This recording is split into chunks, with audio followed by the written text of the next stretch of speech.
Three. 1, 2, 3. Welcome to this episode of True Crime and Cocktails. We're so glad that you're here. As always, I am your host, Lauren Ash, and as always, I am joined by my co-hostess with the mostess, Christy Oxborrow. How you feeling? I've had a week. Yeah. Yeah. Sure. Yeah. Sure. Everything's fine. Just mentally. I've had a week. So I'm just excited to be here doing Yep. other stuff. You know? I get that. Yeah. I get that. Hey, listen, same. And I'll tell you, listen, Yeah. I got to give this caveat right off the top tonight, dear listeners. The HVAC saga in Lord Ash's life continues. Mhm. So just like I gave a warning last week, if you hear background noise in this recording, it's because I have to run the AC because only one of my units is working. And if I turn it off, this house heats to a point that is unlivable. But also, here's the true joke. I have been waiting now for 2 weeks for someone to come and fix the one broken unit. Mhm. And he called me. He told me he'd be here by now, and he absolutely is not. And we have to do this record just based on our scheduling and the timeline and everything. So at some point, dear listeners, in the next 2 hours during this record, Yep. there will be a doorbell ring. And I will yeah. have to pause wherever we are and deal with this because I couldn't put off having him come anymore because I'm desperate. And I can't put off doing this record. We've put it off as far as we can. So anyway, long story short, when the bell chimes, have a drink. Oh. I mean, I also just assume that we're going to have to just pause ourselves until they're done because we won't be able to work while they're working. Well, here's the thing. He told me originally it's going to take him a few hours. I want to remind everyone, we record this podcast at night. And I'm like, you're arriving like at dusk and you're going to work for, quote, a few hours. I don't know. But then he said he's brought a friend. He's brought another technician. And so it shouldn't take as long.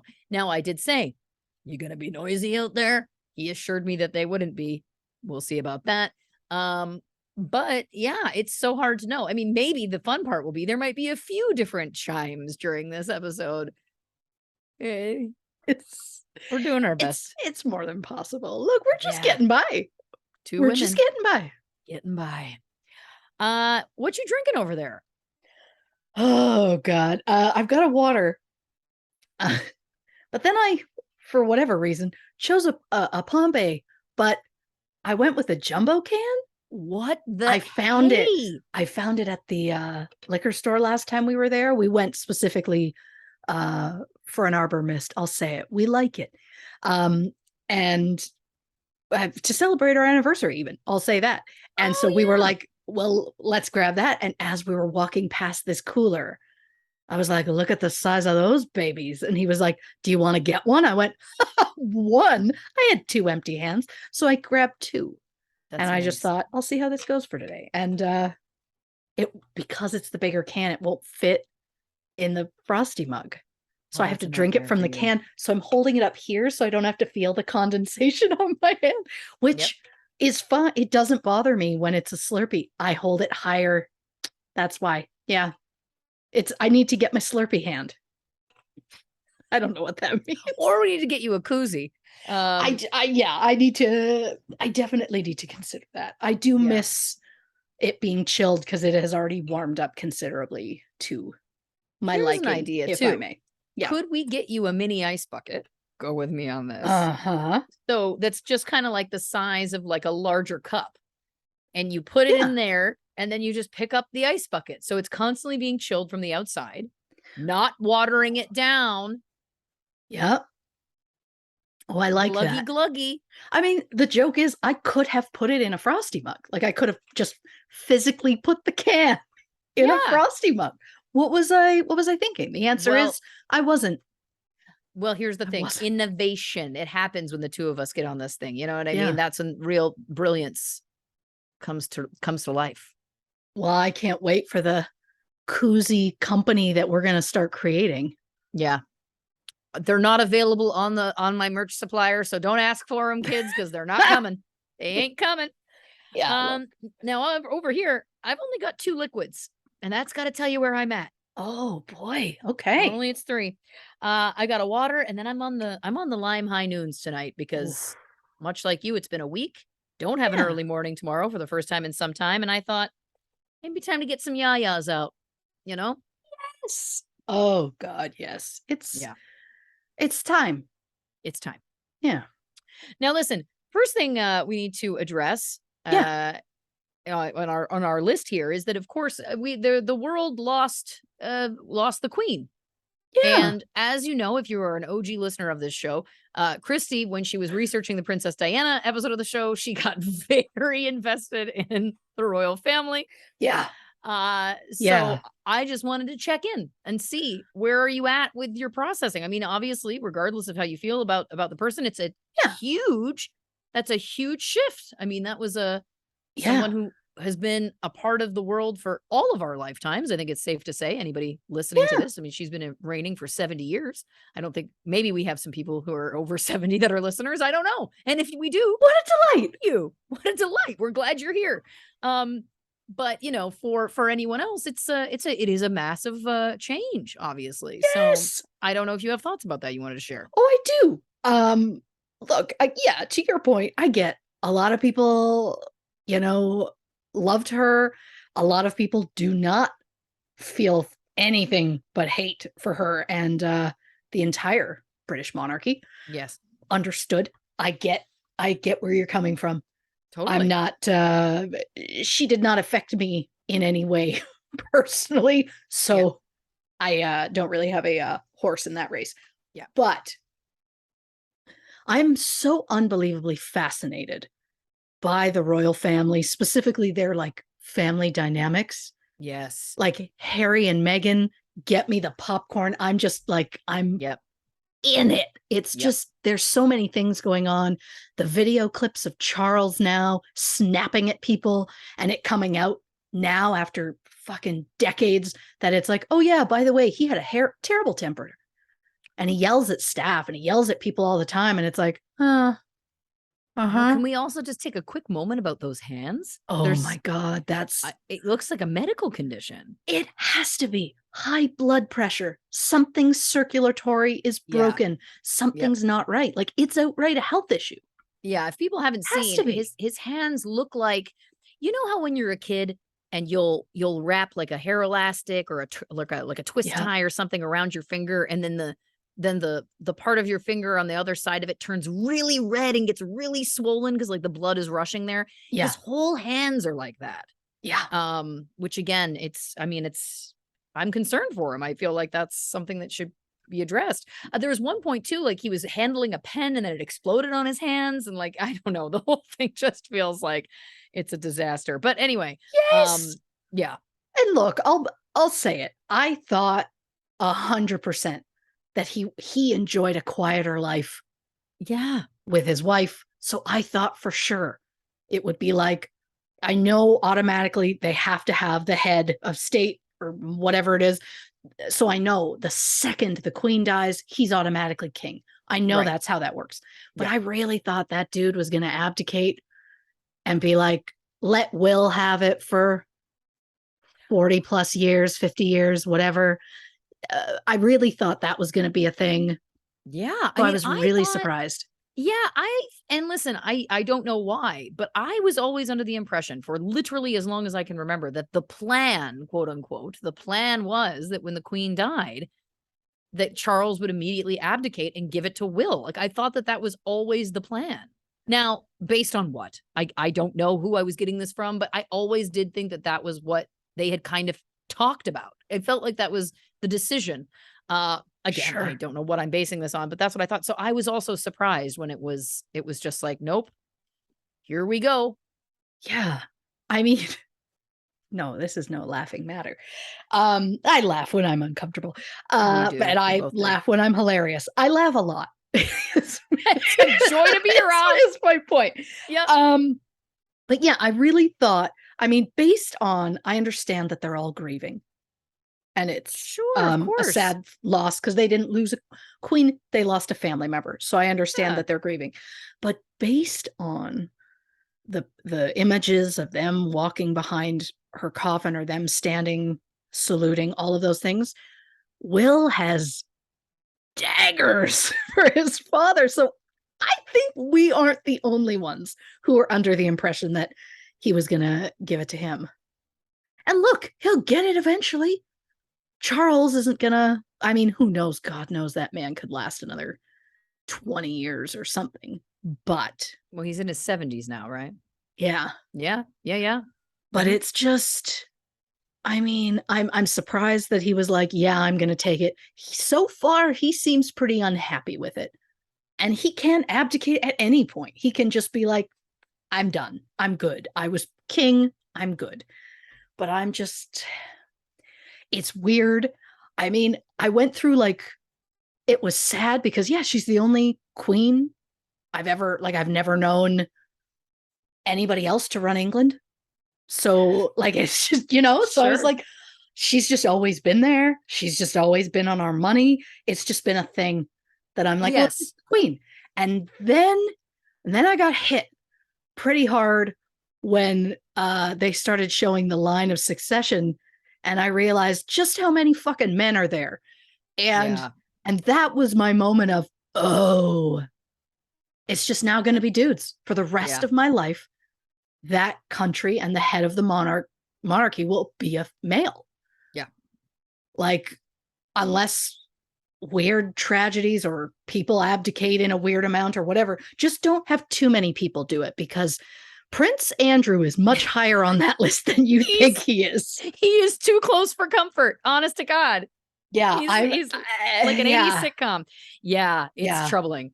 It's very troubling how close he is. Yeah. Especially when you like really look at it, and it's like, because he's after Harry and Harry's 2 children. Right. And at the state of things, would Harry ever agree? Like, should it get down that far, which it most likely won't, but should it get down that far, would Harry take the throne? Well, it's not even that far when you think about it, because spoiler alert, we did talk about this before we hit record tonight. We did.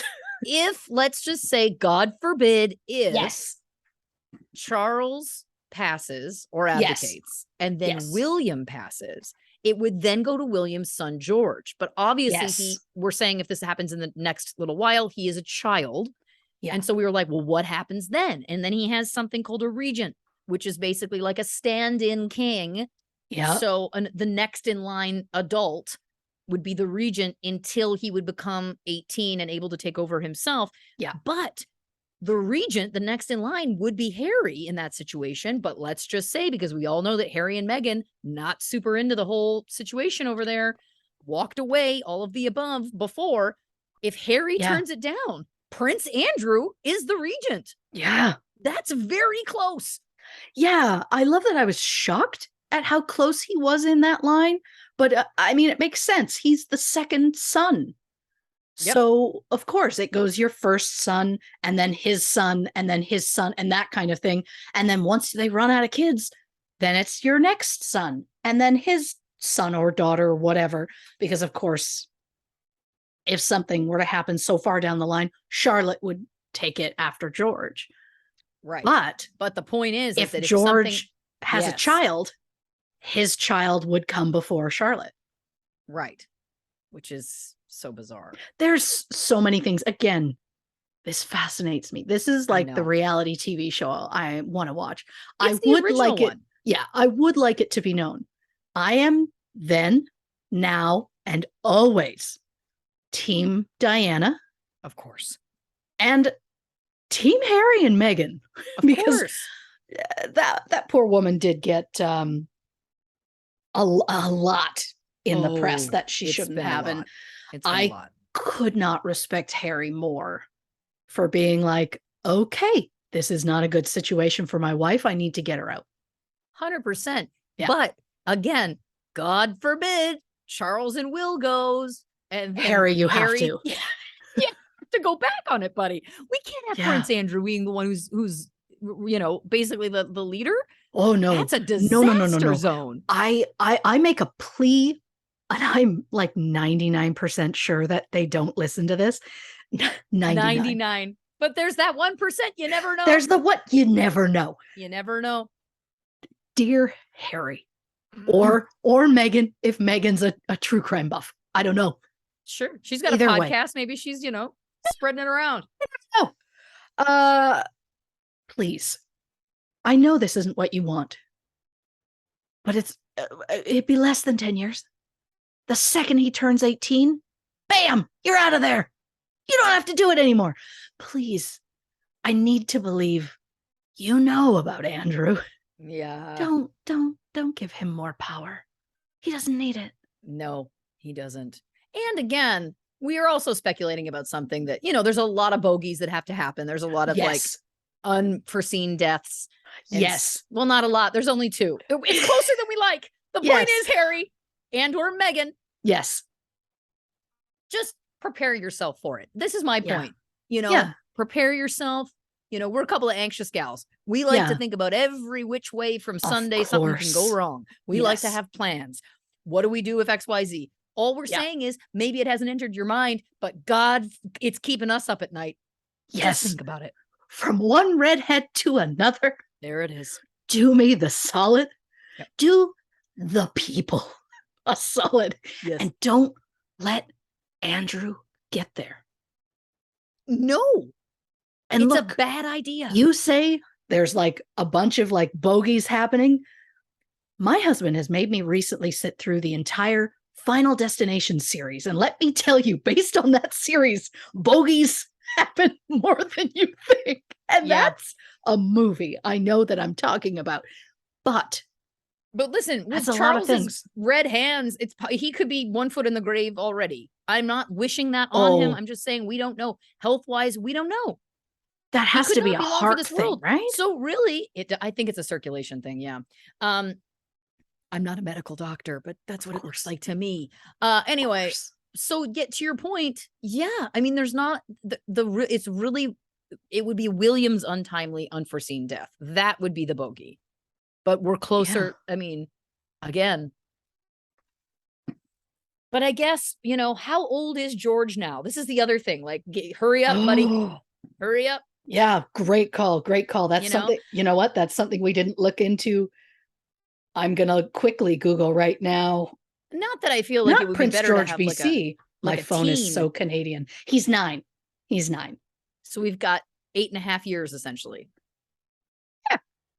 Until he's okay to go. Yeah.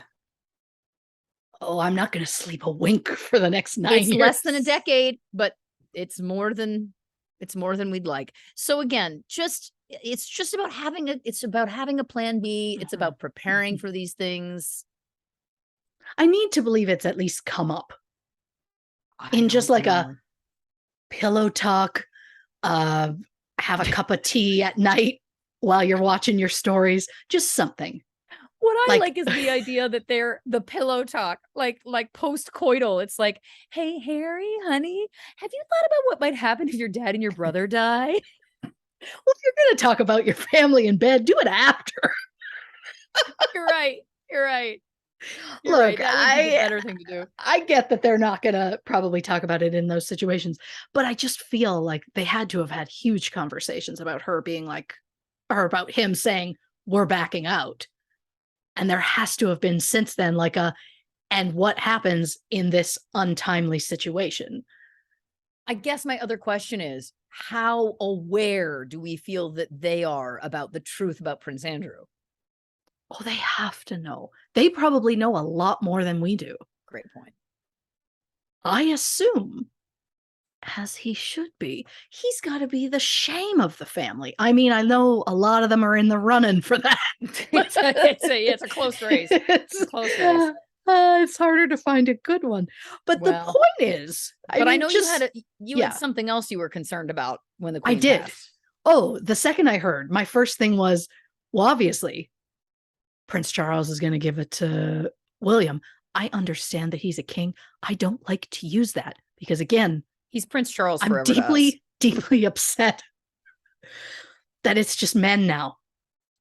Charlotte could get in there, but it's so unlikely. But I have already wished that George will someday have a daughter first, so that my children can know a queen. I mean, God knows my kids know Lizzo and Beyonce and Adele and Julie Andrews, so they know queens. But hey, and you, ah, and you, Auntie. I was hoping it might come back to me. I'm kidding. I don't do it for the applause. Listen. Oh God, but yes, you're right. Another concern that I have, a deep, deep concern that I had, was what happens to the dogs? She has corgis. Because like she's known She known loves for the those corgis. dogs. She loves those dogs. I went down a bit of a rabbit hole. I had the question, I asked You? Google, and then completely out of character, I kind of ended up going too far. So during her reign, Queen Elizabeth II owned more than 30 corgis between 1952 and 2022.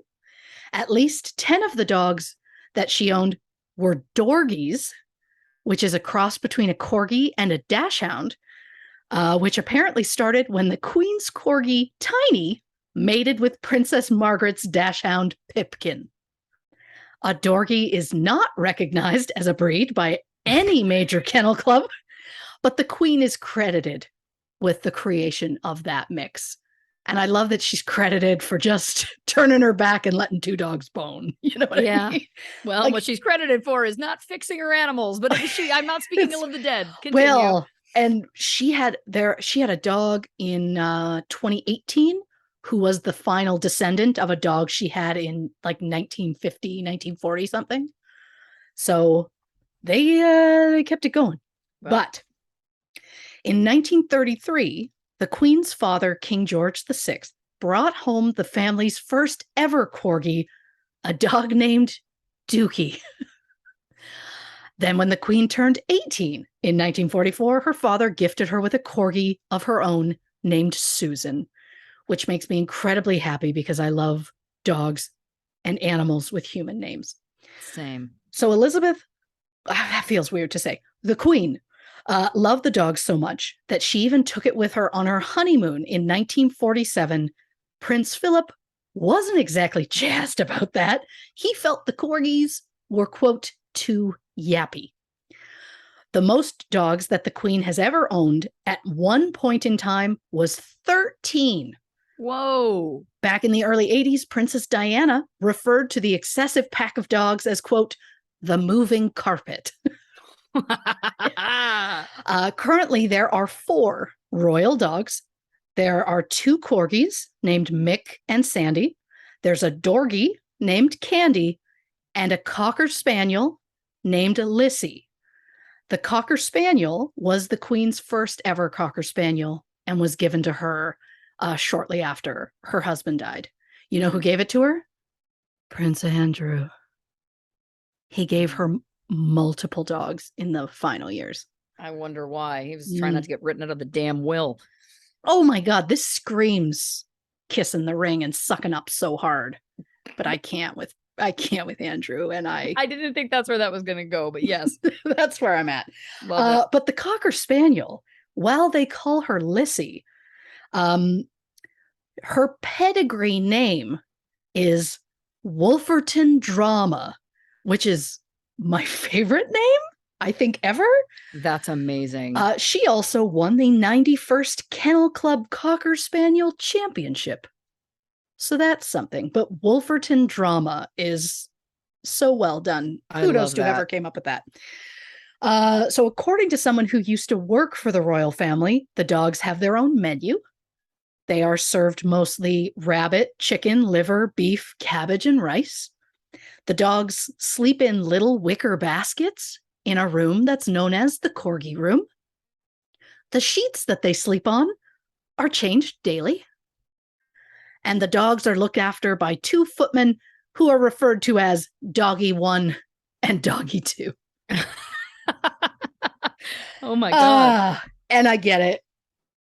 What happens to the dogs now? I know that's what we're all thinking. It's how I started down this deep, deep rabbit hole. Of course. The dogs are going to be adopted by the Duke and Duchess of York, aka Fergie and Prince Andrew. They divorced in 1996, but they both still reside at the Royal Lodge on Windsor Estate. So the They two of still them live together? I assume it's a large enough, like you get the East Wing, I get the West Wing sort of situation. didn't know that. But yeah, and so he gets the dogs. And now I know again, we've spoken a lot of the royal family. I know a lot of people don't like them, but for those people, there's a tweet that I saw that I loved so much it made me laugh. And so for those people, I give you this.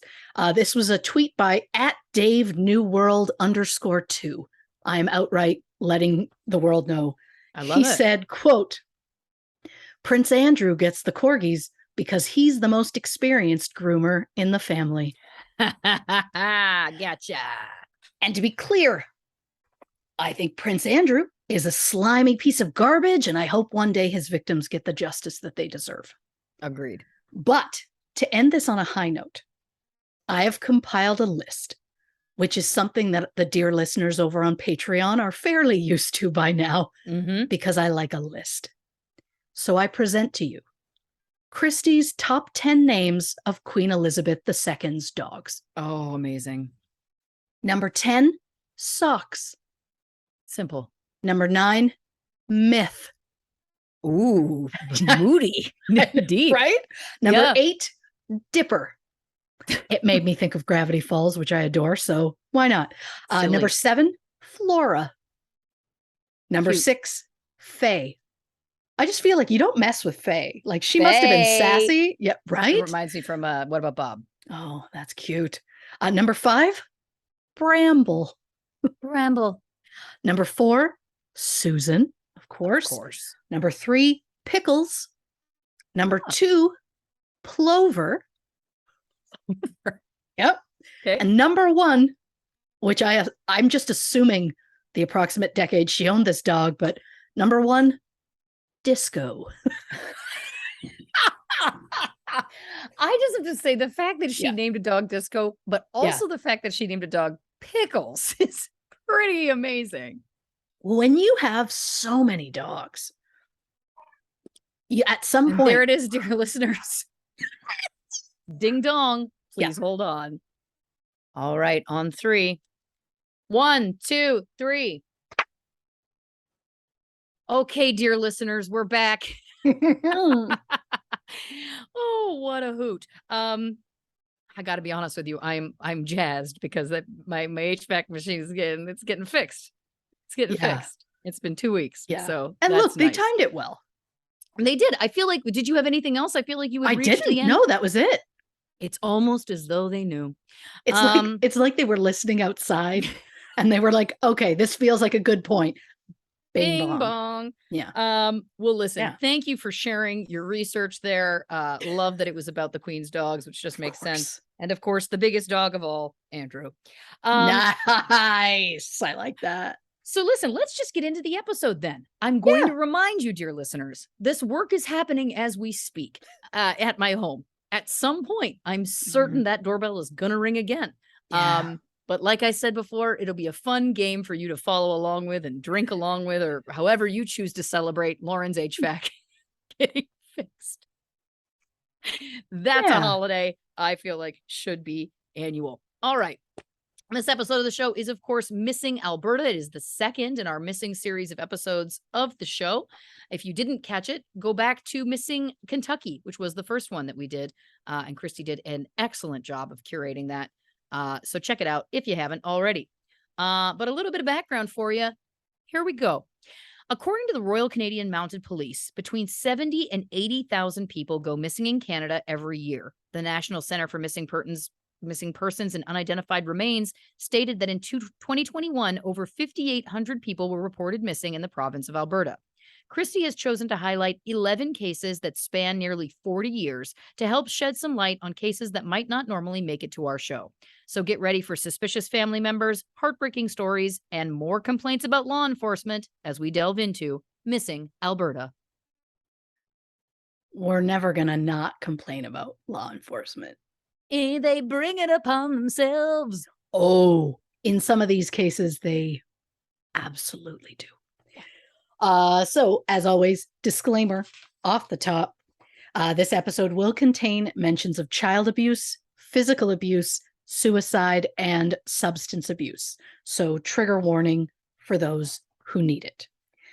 As I had mentioned in the Missing Kentucky episode, if you've heard it or not, there is more information about some of these cases than others, but I didn't want the lack of information to prevent me from highlighting them. So I will spend more time on some than others, but that's just due to what was available to me, not due to interest or favoritism in any way. Right. So today's episode features missing persons cases from Alberta, which is a province in Western Canada. As of 2021, the population of Alberta was approximately 4.3 million. For reference, in 2021, the population of Canada was like 37 million. Right. I can't stop dropping facts. Thank you. Saskatchewan is just over 1 million, just for everybody's sake of like, that's just where it is. I don't know what that was for. Anyhow, so the first case of the day involves Eileen McCarthy, who went by the name Gail. She moved from North Battleford, Saskatchewan to Edmonton, Alberta in early 1970. On November 14th, 1971, Gail left her apartment on 124th Street on her way to the hospital where she worked as a medical technician. About a block from her home, Gail boarded a city bus around 6:30 a.m., and she hasn't been seen or heard from since. Around 5:30 p.m. that same day, Gail's husband Ian reported her missing.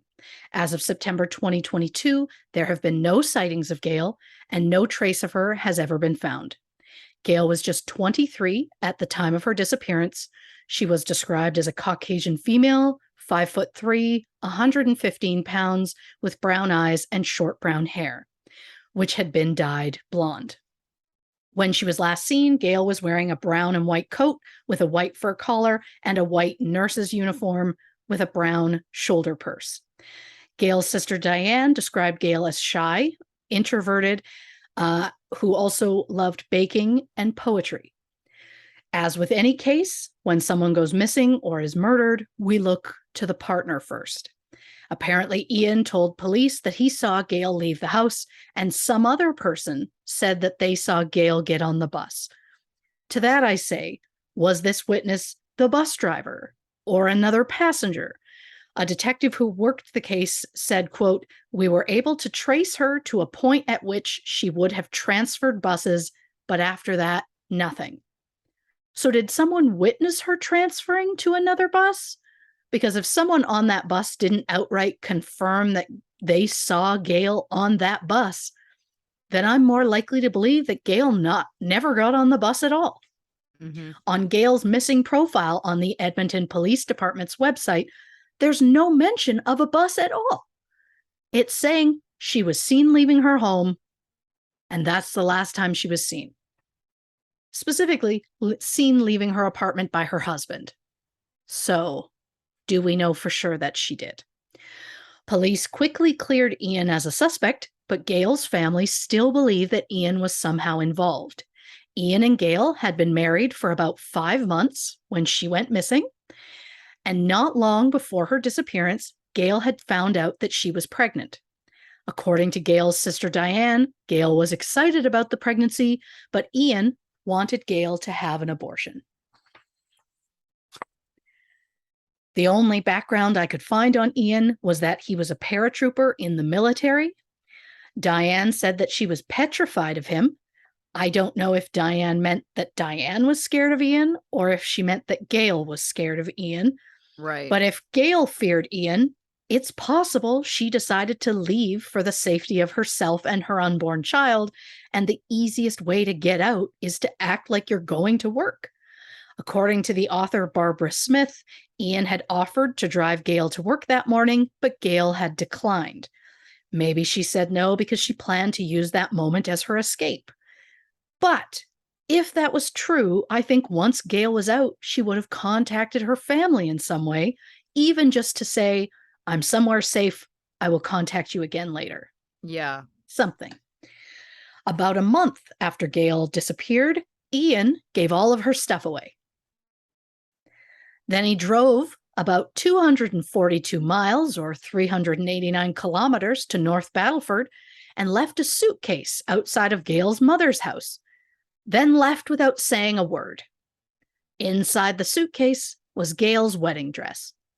Whoa. Ian also refused to speak with Gail's family at any point after her disappearance. So did the couple have an argument? Maybe about the pregnancy, and things escalated and Ian disposed of Gail's body? How long did he know she was missing before he called the police? Was he notified that she didn't show up at work? Was it a case of he claimed he waited till she didn't arrive home? Or maybe Ian wasn't involved at all.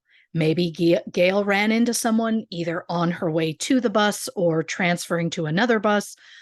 According to police, around the time that Gail went missing, a nurse was waiting for the bus one day after work when a man drove up and tried to force her into his trunk.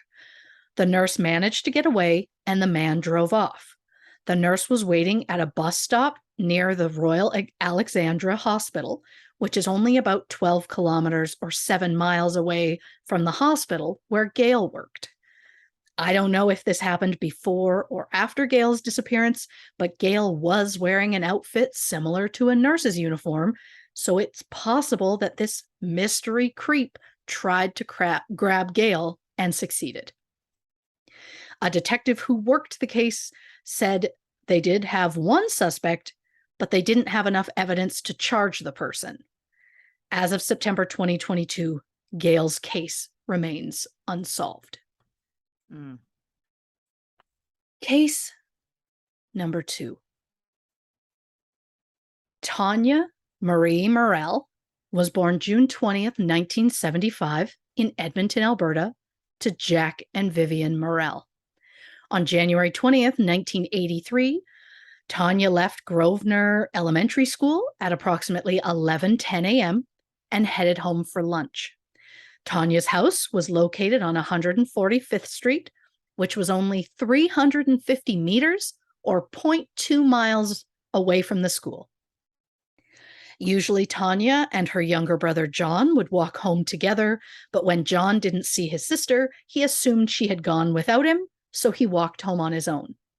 When Tanya didn't arrive at the house for lunch, her Aunt Vera called Tanya's mother at work. Vera and Vivian, Tanya's mother, walked around the neighborhood calling Tanya's name, but there was no sign of the little girl.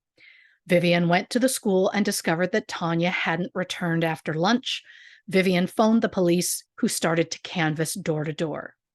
When Tanya didn't arrive home that evening, her parents were worried sick. Some news reports claimed Tanya's disappearance might be linked to a drug debt, as Tanya's father, Jack, allegedly owed hundreds of dollars to some small-time drug dealer. That also could have easily been just neighborhood gossip because he drove a motorcycle and apparently the neighborhood was like, oh, well, that must mean he's bad. Right. Which, come on. The search was, at that point, the largest ground search in Edmonton's history, with family, friends, and police canvassing hundreds of city blocks.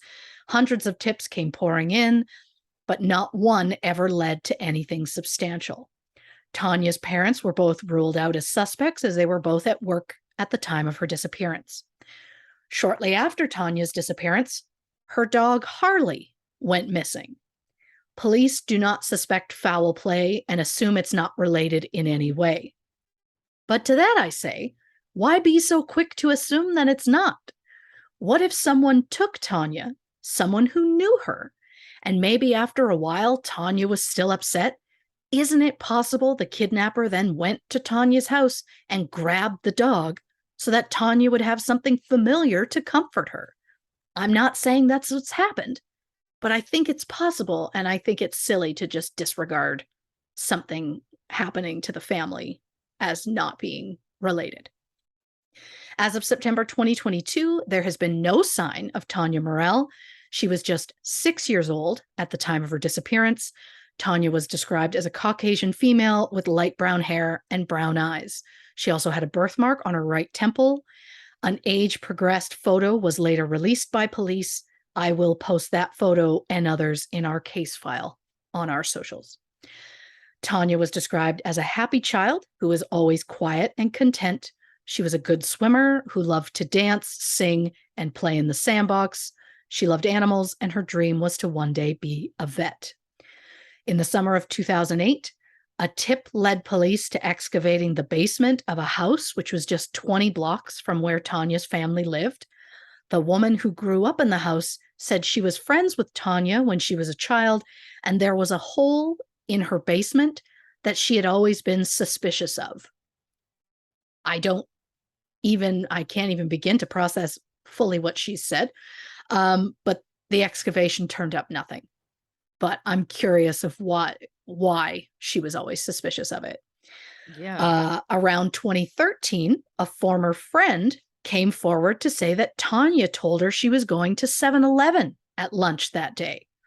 The store was in the opposite direction of her home, and the woman claims she last saw Tanya walking in a southwest direction. And to that I say, if this is true, why wait 30 years to come forward?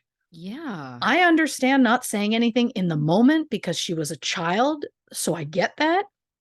But she's had years to say something and chose not to. Does that mean she's making it up? Or is there more to the story that she's still too afraid to say? Right. Now, there was a suspect in the case, a man who was at one point a friend of the Morell family. Allegedly, Lorne Douglas Thomas spent a lot of time with the family, including taking the two young children on camping trips. Thomas was 31 at the time of Tanya's disappearance. He was interrogated by police for 11 hours, but he is reported as saying, quote, "Fuck you, you ain't got a body." Wow. His polygraph was inconclusive. The police allegedly believed they had enough to charge Thomas with murder, but not enough evidence to guarantee that he'd be convicted. So they offered Thomas a plea deal of second-degree murder. He did not accept and has since not faced any criminal charges in relation to Tanya's case. Wow. Thomas was known to have a violent streak, such as the time he shoved a broken beer bottle into a man's face during a card game. He was also a person of interest in the disappearance of Kevin Reimer. Kevin was just 9 years old when he went missing in June 1979 during a family camping trip to Elk Island National Park in Alberta. A frantic search took place, including helicopters, airplanes, cadaver dogs, and the military. The park is 194 square kilometers, so 2 weeks in, police brought in low-risk federal prisoners to help with the search, which was being done shoulder to shoulder, but nothing was found. Years later, Kevin's remains were found in a wooded area not far from where he was last seen. A detective who worked the case said that area had been checked and cleared previously, so the body must have been placed there after the police searched it. As of September 2022, Kevin's case remains unsolved. Thomas worked at that park at the time that Kevin went missing. He moved to Ontario a few months after Tanya's disappearance, where he remained until his death in 2016. The Morell family did have one good thing happen. In 1985, Vivian gave birth to a second daughter, Alicia. They also started the Tanya Morell Missing Children Society, which was the first agency in Canada to focus on missing children. But Tanya's disappearance weighed heavily on her family. Jack and Vivian divorced at some point in the 90s, and both developed serious substance abuse problems, as did their son, John. Jack passed away in 2005. Vivian passed away in 2011, and John, who was just 5 when Tanya disappeared, died in 2015 at the age of 37. Hmm. Tanya's case is the biggest missing child case in Edmonton's history. Wow. Yeah. But also, God, that poor family and that poor daughter to come into that family and then just to lose every single family member is, I can't. Oh, so one more for you before we get into our discussion. Yeah. Carolyn Elaine Prizer was born August 30th, 1965 in Peace River, Alberta. She attended the University of Alberta, which was located in Edmonton, 482 kilometers or 300 miles southeast. On May 16th, 1984, Carolyn and some friends went to watch Game 4 of the Stanley Cup Finals on TV. I'm assuming they did this at a bar, possibly a friend's house. And because there wasn't a lot of detail here, and I wanted to bring in detail anywhere possible, because I'm ridiculous, here is a Stanley Cup side note. Love it.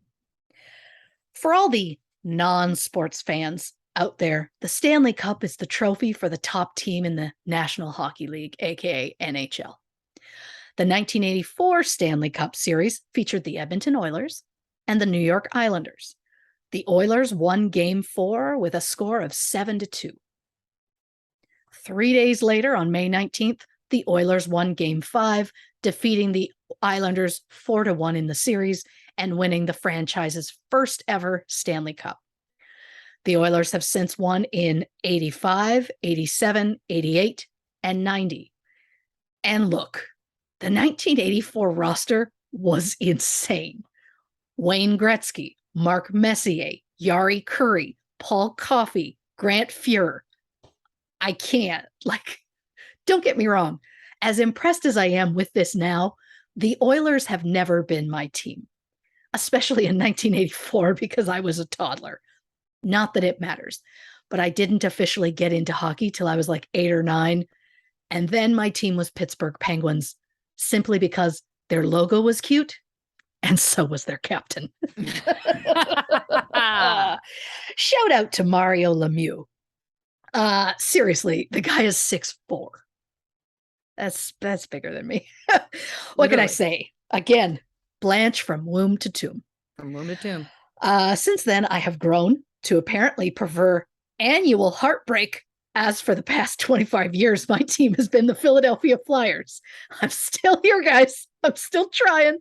I'm still going to be a fan, even if we don't get a cup. It's fine. I'd like one in my lifetime.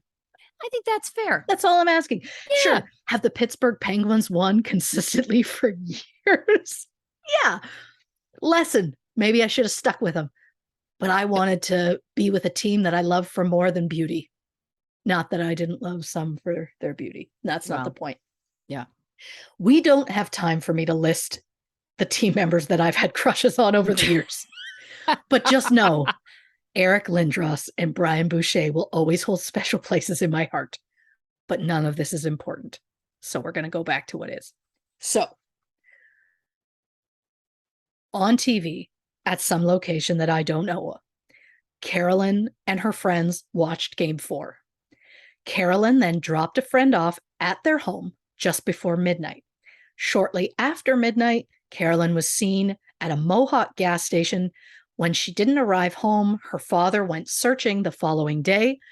He found Carolyn's car parked on a steep embankment on Kaufman Hill Road, which was near their house. Carolyn's purse and keys were found inside the car, but there was no sign of Carolyn. That particular area, the Kaufman Hill Road, was known at the time as a place where local teens would party. But if Carolyn attended a party there, no one has come forward to say as much. As of September 2022, Carolyn Prizer has not been seen or heard from since. Police have publicly announced that they suspect foul play. She was just 18 at the time of her disappearance. Carolyn was described as a Caucasian female, 5'3", 130 pounds, with blonde hair and blue eyes. She was last seen wearing blue jeans, a yellow short-sleeved blouse, and a blue jacket. Carolyn was known to be fun-loving, generous, and kind. Well, that's interesting. Let's work backwards. So we'll start there. Yes. And Carolyn, that's interesting because we know that they won the game that night, or we're Yeah. going to assume that they were cheering for Edmonton because they lived in Edmonton. Safe so I assumption. think that's Yes. probably safe to say. The team wins game 4. I could see there being a world in which it's like, let's keep the party going. Yes. You know, Oh, and yeah. so and so and so are out at the embankment or wherever. That feels plausible to me. The fact Yeah. that her purse and keys were found in the car wasn't taken. It feels it feels like she was taken from that area. Now, that being said, we also know there's a huge world in which she may never have made it to that area, and then somebody took the car and put it there Yes. with her stuff in it. There's really, I mean, again, there's just no way to know. But what's interesting about this to me is like, somebody knows something. Oh, yeah. I would go There's so far as to say multiple somebodies. Yeah. But yes. If that's a known party area for teens at the time, then Yeah. somebody for sure, you're right, multiple people would know either she was there that night or she wasn't. Yeah. And see, I think we talked about this on the last missing episode, and this is the thing for me where it's like, that's the information that's so important to come forward with.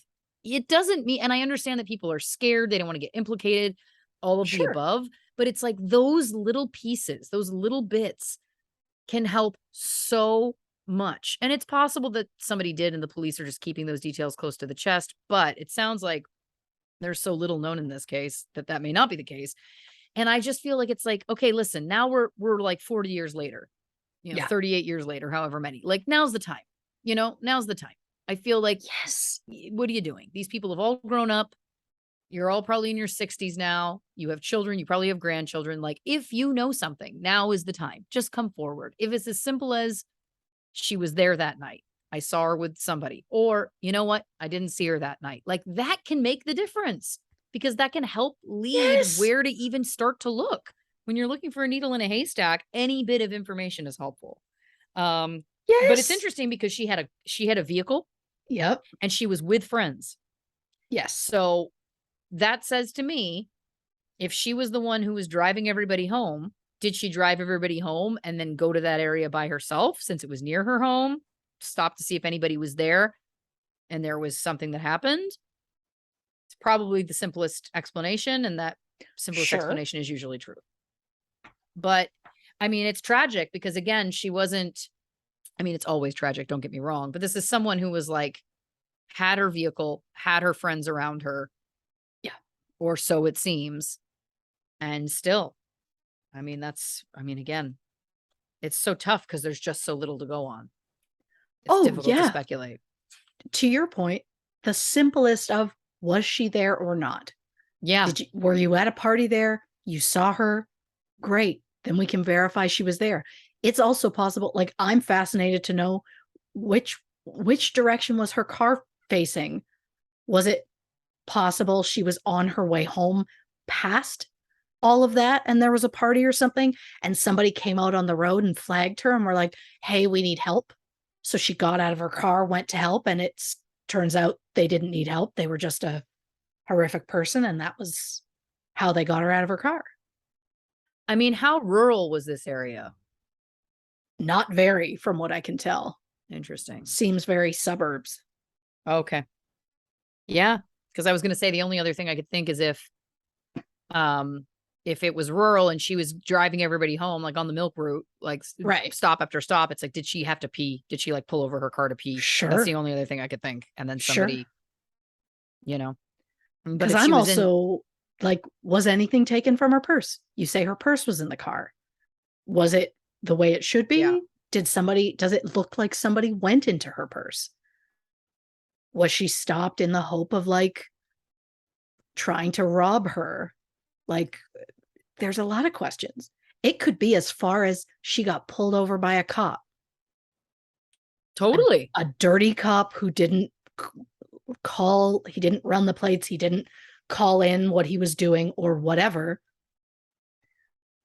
told her she was under arrest for something, put her in the back of the car, and she's never heard from again.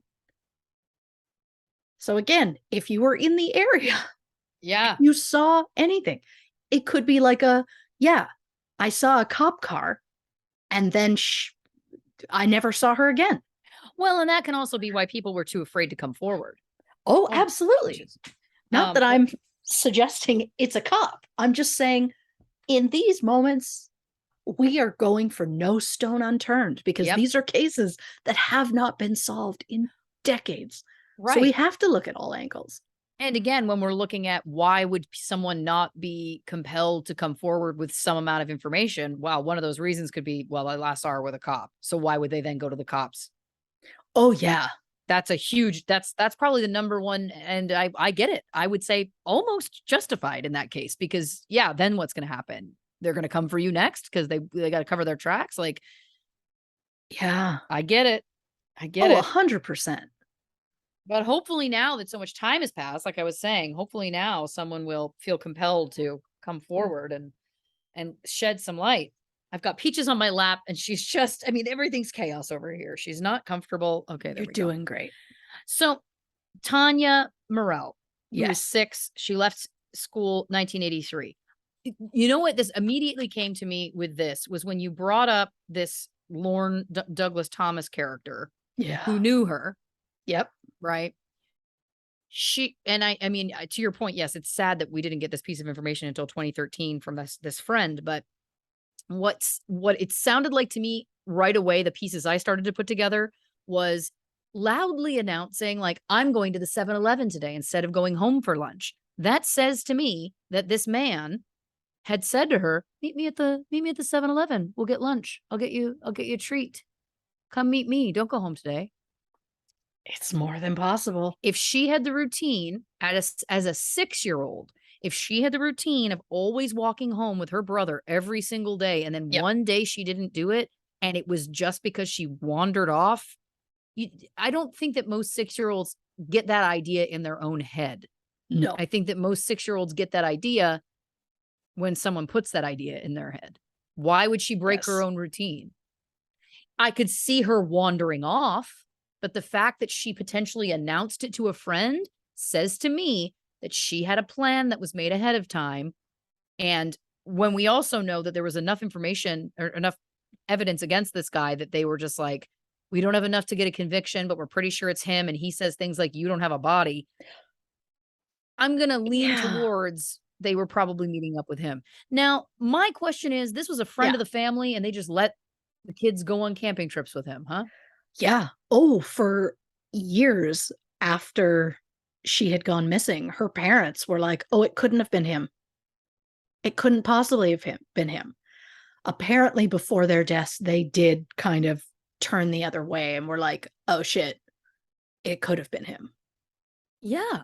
Well, But especially considering he was a person of interest in another missing child case. yeah, I am curious.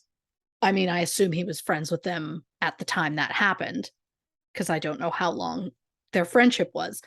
Had to have been years if he was taking their children camping alone. So I have a lot of questions about that. But it's also totally possible they had no idea about he worked at it could have been like, I worked at this park. Who knows? I assume it would have been news in the area that a child had gone missing at the park, but he could have just been like, yeah, a kid went missing at the park I was working at. I helped look for him and we never found anything. Yeah. I mean, this was also the 80s. This was pre-internet. And depending on how much or how Yeah. little they were paying attention to the local news, you're totally right. They may not have even made this connection. It's totally Yeah. possible.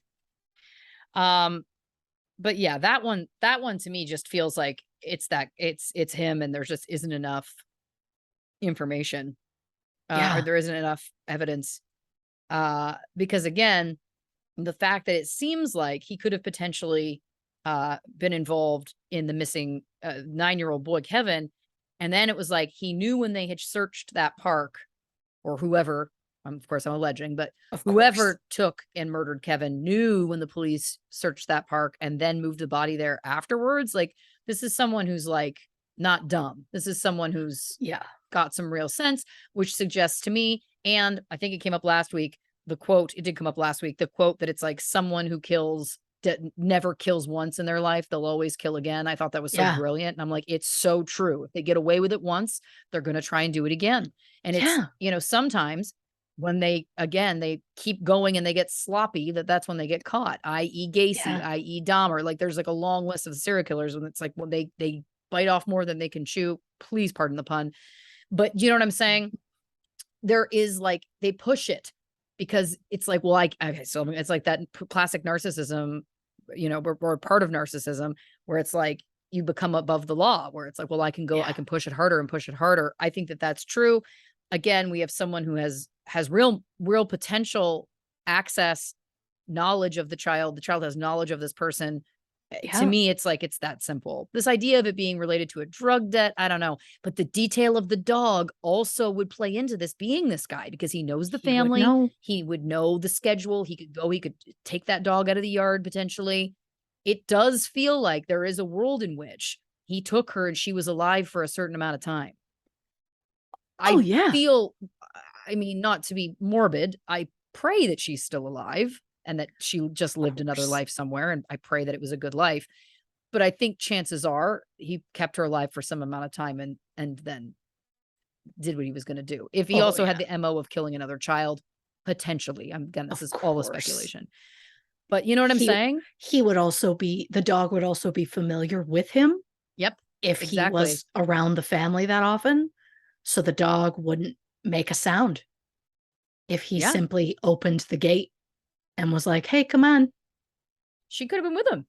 If he knew the schedule of the family, he knew the family wasn't home. They had left the dog outside potentially, which would not have been abnormal back then, especially depending on the kind of dog. Yeah. Easy peasy. They didn't have cameras back then like we do now. Not everybody's yard is being monitored by 8 Ring cameras. You know what I mean? Like it's different time. Oh, yeah. That is so tragic. That's so sad because it feels again like it's like so close to being solved. Yeah. But it's like on technicalities. For me, it's the fact that he moved so far away just months later. And it's like, I understand maybe he moved for his own reasons. It's possible he had nothing to do with this and he just moved, whatever. But these are supposedly good friends of yours, friends that you're so close with, you took their children camping. Yep. And one of those kids goes missing and you're like, nah, I'm going to leave. There's no part of you that's like, I should probably stick around and support my friends. And if I'm in and around this child, like the son's life, stick around. There's something that we have seen again and again on this show. It is people who seem very guilty who then do things that make them look guiltier. And it doesn't make a lick of difference. It's wild to me. Yeah. People who again, like we were talking about a few episodes ago, they all blur together, about how it's like, you can refuse a polygraph. This is news to me. And it's like, this person looks so guilty, refuses a polygraph, but guess what? It really paid off in that case because it's now 20 years later and there's still nothing that's happened to that person. That was in the, Brian Schaefer. Thank you. Yeah. Right. So again, it's like, it's just fascinating to me when people look guilty, there is some amount of evidence and then they do things that make them look guiltier and it doesn't matter. Yeah. It's fascinating. And tragic. And then rounding it out, Eileen Gail McCarthy. This is the one again, she was 23, she was boarding the bus. This feels like the husband to me. It just does. Right? Yeah, he had not necessarily, and motive is a strong word. He definitely had like intent, right? Or I guess you could use the term motive in that he allegedly did not want to have this baby. She did. Sure. That could be motive enough, I guess. I would love to think that she escaped and tried to start a new life without him. But again, it feels like at some point she would have resurfaced or she needed to get money, have a job, all of those kinds of things. The fact that a month after she disappeared, he gave away all of her belongings. Yeah. I know that sometimes when we talk about murder cases or like deaths, a month afterwards, a spouse will give away the person's stuff. And that looks bad. That feels, to some, that feels questionable. Sure. But there is a world in which it's like everyone grieves differently. We don't know in those situations. The difference with this to me is that everyone else didn't know if she was alive or dead. To me, it's the action of someone that knows she's not coming back. Yeah. Oh, yeah. You know, there's a difference. You know, I understand that it's like, it's too painful for me to see all of these things every day. Some people experience that. They want to get rid of it as soon as possible, but that's because they know the person's dead. So to me, it's like, that's such a confession of guilt. Yes. Oh, and the fact that his first thought was, you know what? I'm going to get rid of everything. I bet her family wants that wedding dress back. If you're going to make like a 5-hour drive to go drop off a wedding dress, drop off all her stuff then. I know. Why wouldn't you give all of her stuff to her family? How do you know that she didn't have something in her stuff that her family would be interested in? Anger. Jewelry passed from somebody or something. Maybe they would want something of hers. Anger. But, I think that he's angry at her. I think he's angry at himself. This one smells to me like this guy, you know, we know that he was in the military, and this is not me generalizing about the military. War heroes, I mean, risking their own lives, putting themselves in harm's way. Truly believe that to the core of my being. What I will say is that we don't know what exactly his service was. He's a paratrooper. That's not an easy, that's a serious job. He potentially could have seen a lot of action. That can change a person. In fact, I think it's safe to say it does change a person. And that's not me saying it's for the worse. I'm saying it's just a fact. We know that this has an impact on people, the men and women and people who serve in the military, who see action, who see war. It changes a person. Yes. And so I offer that only, not that I'm suggesting that anyone who goes to war is then going to commit a murder. That's not what I'm saying. What I'm saying is that I could see someone having a different relationship with death, or having a different relationship with killing someone if they had done it as a job at a time. So to me, it could have been, they got into a fight, he got angry, it got heated, it got physical, and it was an accident. It went too far. It may not have been premeditated. It's true. And he could have been angry at himself and angry at her. To me, the getting rid of everything and not giving it to the family is like a punishment. It feels like he's punishing her. It feels like he's mad at her. I'm talking psychologically. It feels like he's mad at himself. That's what it all feels like to me. Like that was like not something conscious, but subconsciously he was like, it's not typical. It's not typical. It's not typical behavior. There is the world in which he wasn't involved.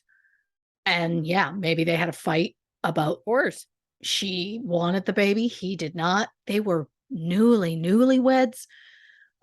So maybe he was like, this is too fast, not interested. And she's like, I am interested. And maybe she's like, forget it, I'm going to leave for work. They separated in anger. Maybe somebody took her while she was on her way to work. And in his mind, she left him. She abandoned him. So he's super pissed. So he dumps her stuff off. But again, I'm shocked that he bothered to put her, like, leave her wedding dress at their house. Like, I'm shocked that he chose to save that to give to them. There's also go with me on this for a second. Yeah. We also know that there is, at times, if someone kills someone that they know that they had love for, it's like they'll find the body and then the body's face will be covered, for example. Like there's this pattern.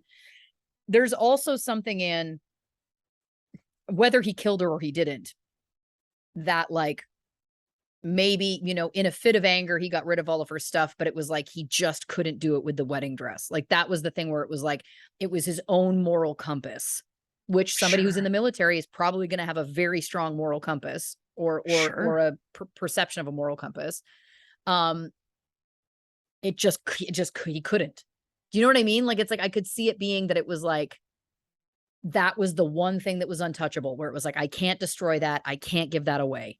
As angry as I may be, or as upset or whatever, Sure. whether it was that he killed her or that he thought that she had left him or whatever. That feels to me like it was like, and the fact that he wouldn't talk to them and he just like left it there in a suitcase I feels very know. performative. Also feels very like, I'm still a hero. It feels very like, see, I'm not a complete bad guy. It feels like guilt. That Yeah. feels like a guilt move to me too. It's also Or the it could be. fact that he just left it like on their driveway and then took off without saying anything. And like one Performative. of her younger siblings came home and found it in the driveway and brought it to the house. And when their mother first saw the suitcase, she thought that meant that Gail was back.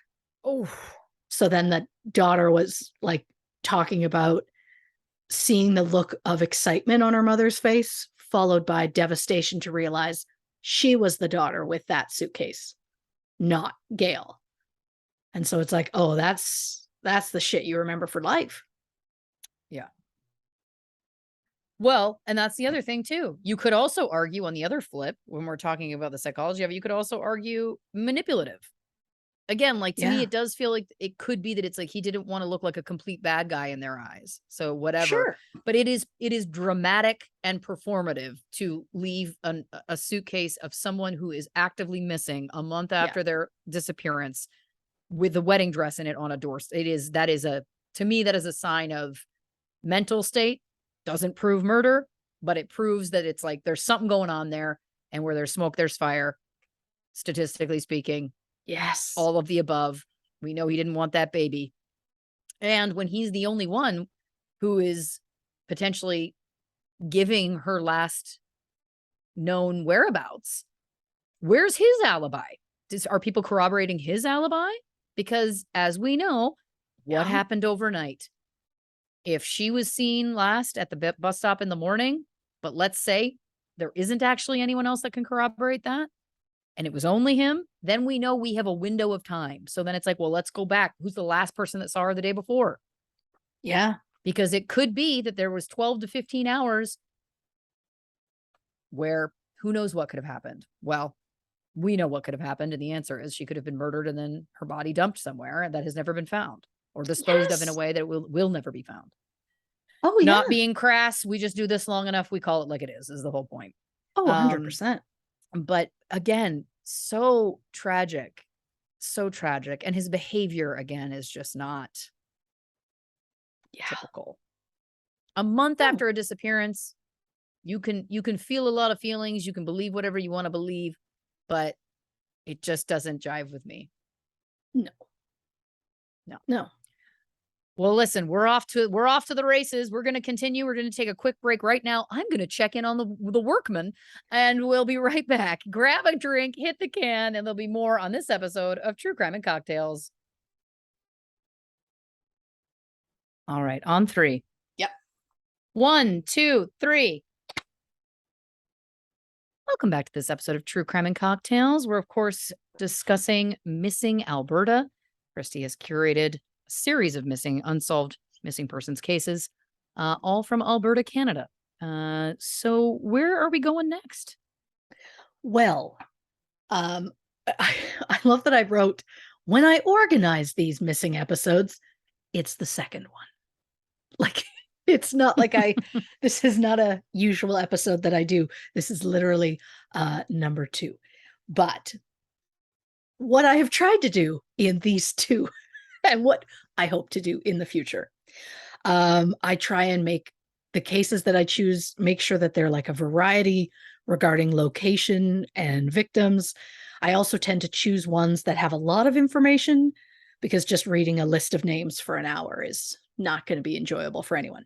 Yes. But these next few cases were chosen very specifically because I wanted to highlight the shocking number of missing and murdered Indigenous women and girls in Canada.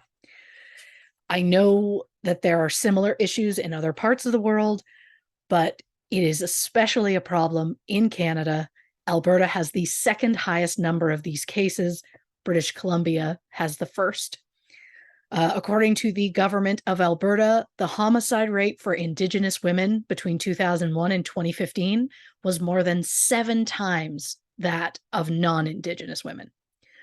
And according to the Native Women's Association of Canada, as of May 2022, the number of missing and murdered Indigenous women and girls in Canada is around 4,000. And that's just the cases that were actually reported. Right. And as again with the other cases, I was able to find more information on some of these than others, but we're doing our best. So for case number 1 in this specific section, Mary Jean Creaser was born September 12th, 1938 in Wabaska, Alberta. Her mother was a member of the Big Stone Cree Nation, and her father was of Métis descent. Mary attended a residential school at St. Martin's and moved around the province before settling in Slave Lake. She got married at some point, and they had 5 children. Both Mary and her husband struggled with the lasting effects of attending residential schools, which caused them to struggle with substance abuse before eventually divorcing. On September 16th, 1987, Mary was last seen at a Petro-Canada gas station in Westlock, which is about 90 kilometers or 56 miles northwest of Edmonton. For some reason, Mary wasn't reported missing until sometime in October. I don't know what the delay was. She also has not been seen or heard from since. Mary's family believes that Mary's then boyfriend, Al, was responsible for her disappearance. Al allegedly had a history of assault and driving under the influence. One time when Mary was on the phone with one of her daughters, Al cut the phone cord with a pair of scissors. Oh, boy. At the time of Mary's disappearance, Al was a construction worker who was building a road in Slave Lake. Is it possible he did something to Mary and disposed of her body at some sort of work site? Sadly, we may never know, as Al died in a car accident in 1997. But Mary's daughters remember her fondly and say that she was an amazing cook. Mary Creaser was 49 years old at the time of her disappearance. She was described as an Indigenous female, 5'7", 128 pounds, with brown hair and brown eyes. She also had a tattoo of the letter M on her left wrist. Our second case involves Rhonda Runningbird, who was born November 22nd, my birthday, and hers as well, obviously, 1969 in Camrose, Alberta, to Mavis Crowchild. With no extended family living nearby, Mavis began to feel lonely, so she moved her immediate family to Siksika Nation, located just 1 hour east of Calgary, Alberta. After graduating from high school, Rhonda met Lance Cryer. The two got married and had 2 children together. Mavis said that Rhonda was a good mother. In her early 20s, Rhonda attended a family gathering in the Inglewood area of Calgary. There, she met her aunt's husband, Fred Legrell, who was a member of the Sunchild First Nation. The two hit it off and decided to leave their respective partners and move to Red Deer together. Okay. But what Rhonda may not have known at the time was that Frank was not a good man. During his relationship with Rhonda's Aunt Rose, Frank was physically abusive and even tried to kill her. According to Mavis Crowchild, quote, he took her, threw her in the back of a truck, and drove down the road. They hit a sharp curve, and he rolled the truck. Rose was 7 months pregnant at the time. Both Rose and the baby did manage to survive. And sadly, Frank's streak of violence carried over to his relationship with Rhonda. Rhonda's mother said that the abuse got so bad that Rhonda abused alcohol and substances to cope. Frank was also violent with Rhonda's children whenever they would visit. The violence even continued after Frank and Rhonda had a son together in late 1993. In mid-March 1995, Frank got so violent that due to her injuries, Rhonda required a colostomy bag. Oh my God. And despite this horrific injury, Rhonda went with Frank on a hunting trip to Swan Lake, Alberta on March 26th. Swan Lake is about 85 kilometers or 53 miles east of Grand Prairie. Rhonda and Frank were joined by their 18-month-old son and Frank's sister, Liza. 2 days into the trip, Rhonda was reported missing. Frank told RCMP that his truck got stuck in the mud and that he and Rhonda walked in opposite directions looking for help. Frank did not say what Liza or his son were doing when this happened. But Frank claims that Rhonda left a note on the vehicle saying she was heading to Cow Lake, which is about 61 kilometers or 38 miles northeast of Swan Lake. The note was signed Love Rhonda with some like cutesy little hearts. Police got a handwriting sample from Frank, and wouldn't you know, Frank and Rhonda basically had the same handwriting. What are the odds of that? But something worth noting is that the place the vehicle allegedly got stuck, it was not far from a main road. So why walk in different directions? Why not just walk to the main road and wait? Rhonda's family found out about her disappearance when it was featured on the news. They had tried to get a hold of Rhonda for a week, but got no response. After they learned that Rhonda was missing, members of her family immediately went to the scene, where they were met with a racist cop. They asked the cop where he thought Rhonda was, and that piece of shit said, and I quote, "Oh, she must be drunk on the streets of Edmonton. That's why we can't find her." And Wow. look, if you're racist, maybe don't go into a profession that requires you to help people. Just a thought. Or maybe don't go into a profession that requires you to interact with the public at all. Or just never leave your house. You know? Yeah. Police allowed Rhonda's family to search the area, where they found a pair of glasses, a colostomy bag, and a shoe. Rhonda's mother said she believes the shoe belonged to Rhonda because the lace was tied in a very unique way, and that very way was how Rhonda had been tying her shoes since childhood. Police had the glasses compared to Rhonda's eyeglass prescription and said it was not a match. But according to Rhonda's mother, the prescription that was used for comparison was an old one, and officers refused to compare the glasses to Rhonda's up-to-date prescription. Why? No reason. Oh, that's infuriating. Yep. RCMP concluded there wasn't enough evidence to determine whether foul play was involved. Sure, just a woman who was recently so badly injured that she needed a colostomy bag out there just walking around without the bag. Yeah, that seems like foul play didn't happen at all. Police later sent a letter to Rhonda's mother stating, quote, "We may ask Frank Legrell to submit a polygraph examination, as there is a remote possibility we don't have the whole truth." Remote? Yeah. The letter also stated that they had a person of interest in the case, but the person had since passed away. Frank never took a lie detector test or polygraph in any way, and he passed away in 2016. According to Rhonda's brother, at the time of her disappearance, Rhonda was gathering evidence to have Frank charged with assault. 2 months after Rhonda's disappearance, an Alberta court awarded custody of Rhonda's 2 older children to her mother, Mavis. Around the same time, Frank sent his son that he shared with Rhonda to go live with his aunt. Yep.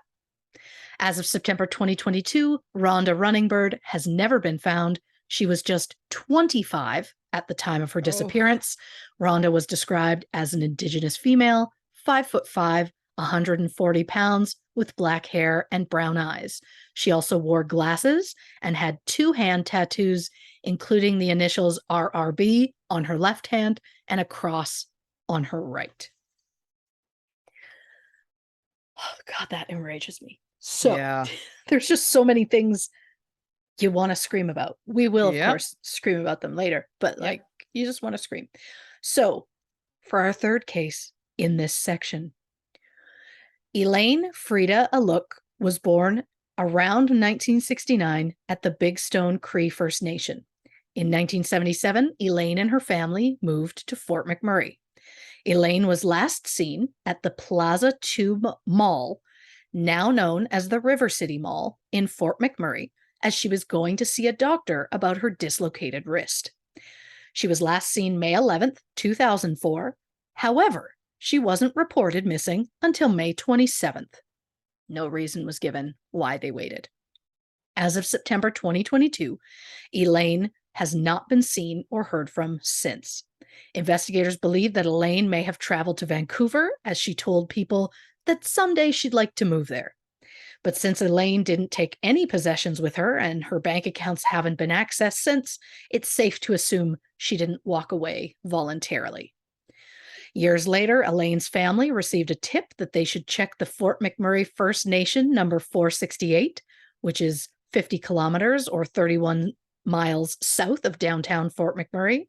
So they started a ground search in October 2017, joined by police, conservation officers, and members of search and rescue. Nothing has been made public about the results of that search, so I assume that nothing was found.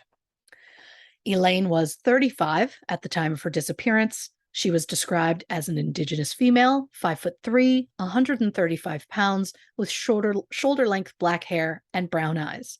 She was last seen wearing a leather jacket and white running shoes. At the time, Elaine had a cast on her left arm that went from her wrist to her elbow. She was also the mother of 4 sons who were all under the age of 18 at the time of her disappearance. Our next case involves Maggie Lee Burke, who was born November 9th, 1983 in Edmonton, Alberta. Just before midnight on December 9th, 2004, Maggie received a phone call from an unknown person. Maggie then told her roommates she was going to meet a friend and she'd be right back, but Maggie never returned. Maggie was last seen leaving her apartment on 118th Avenue near 95th Street and 118th Avenue in the Alberta Avenue area. On December 18th, her roommate, David Stang, reported Maggie missing. I don't know why he waited 9 days to do that.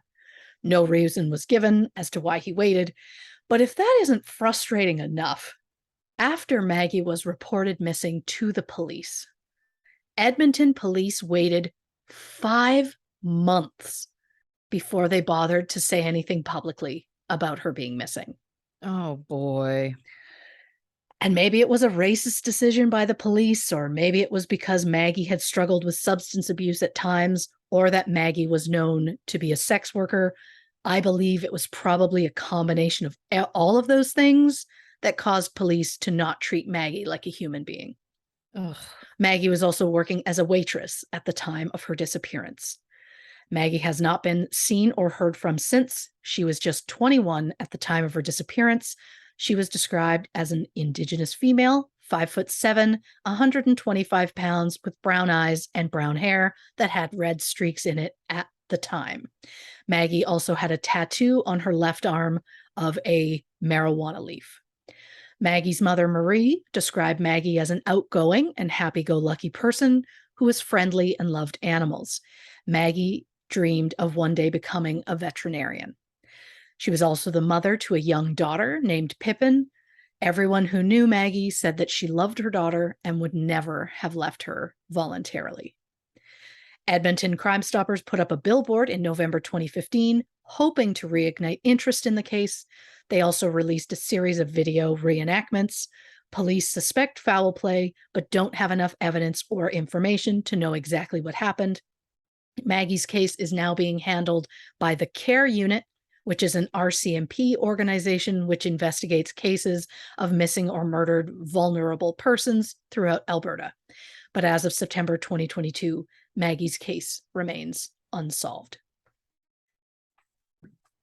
And our final one of this moment.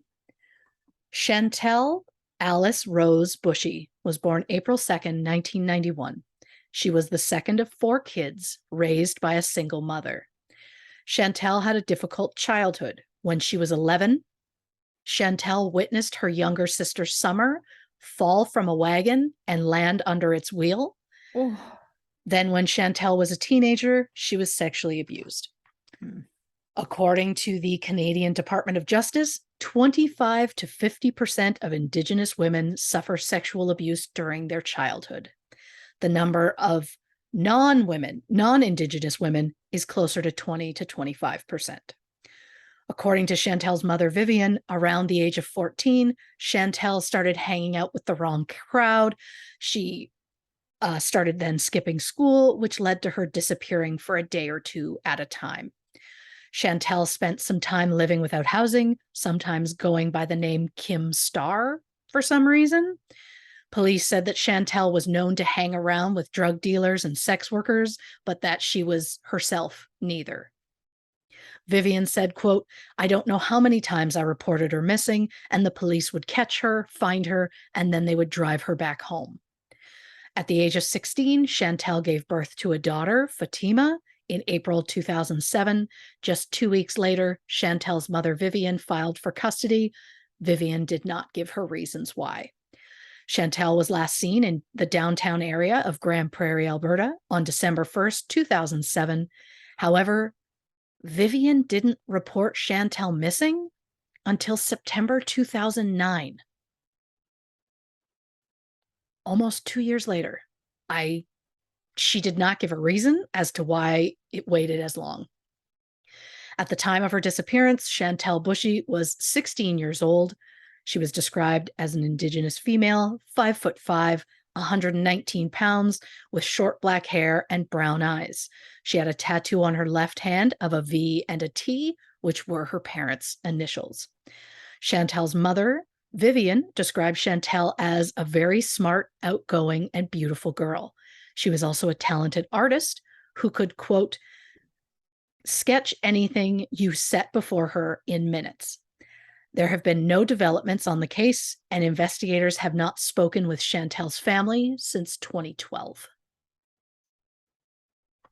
Oh, my word. All right, we're going to work backwards as I have been wont to do. Of course.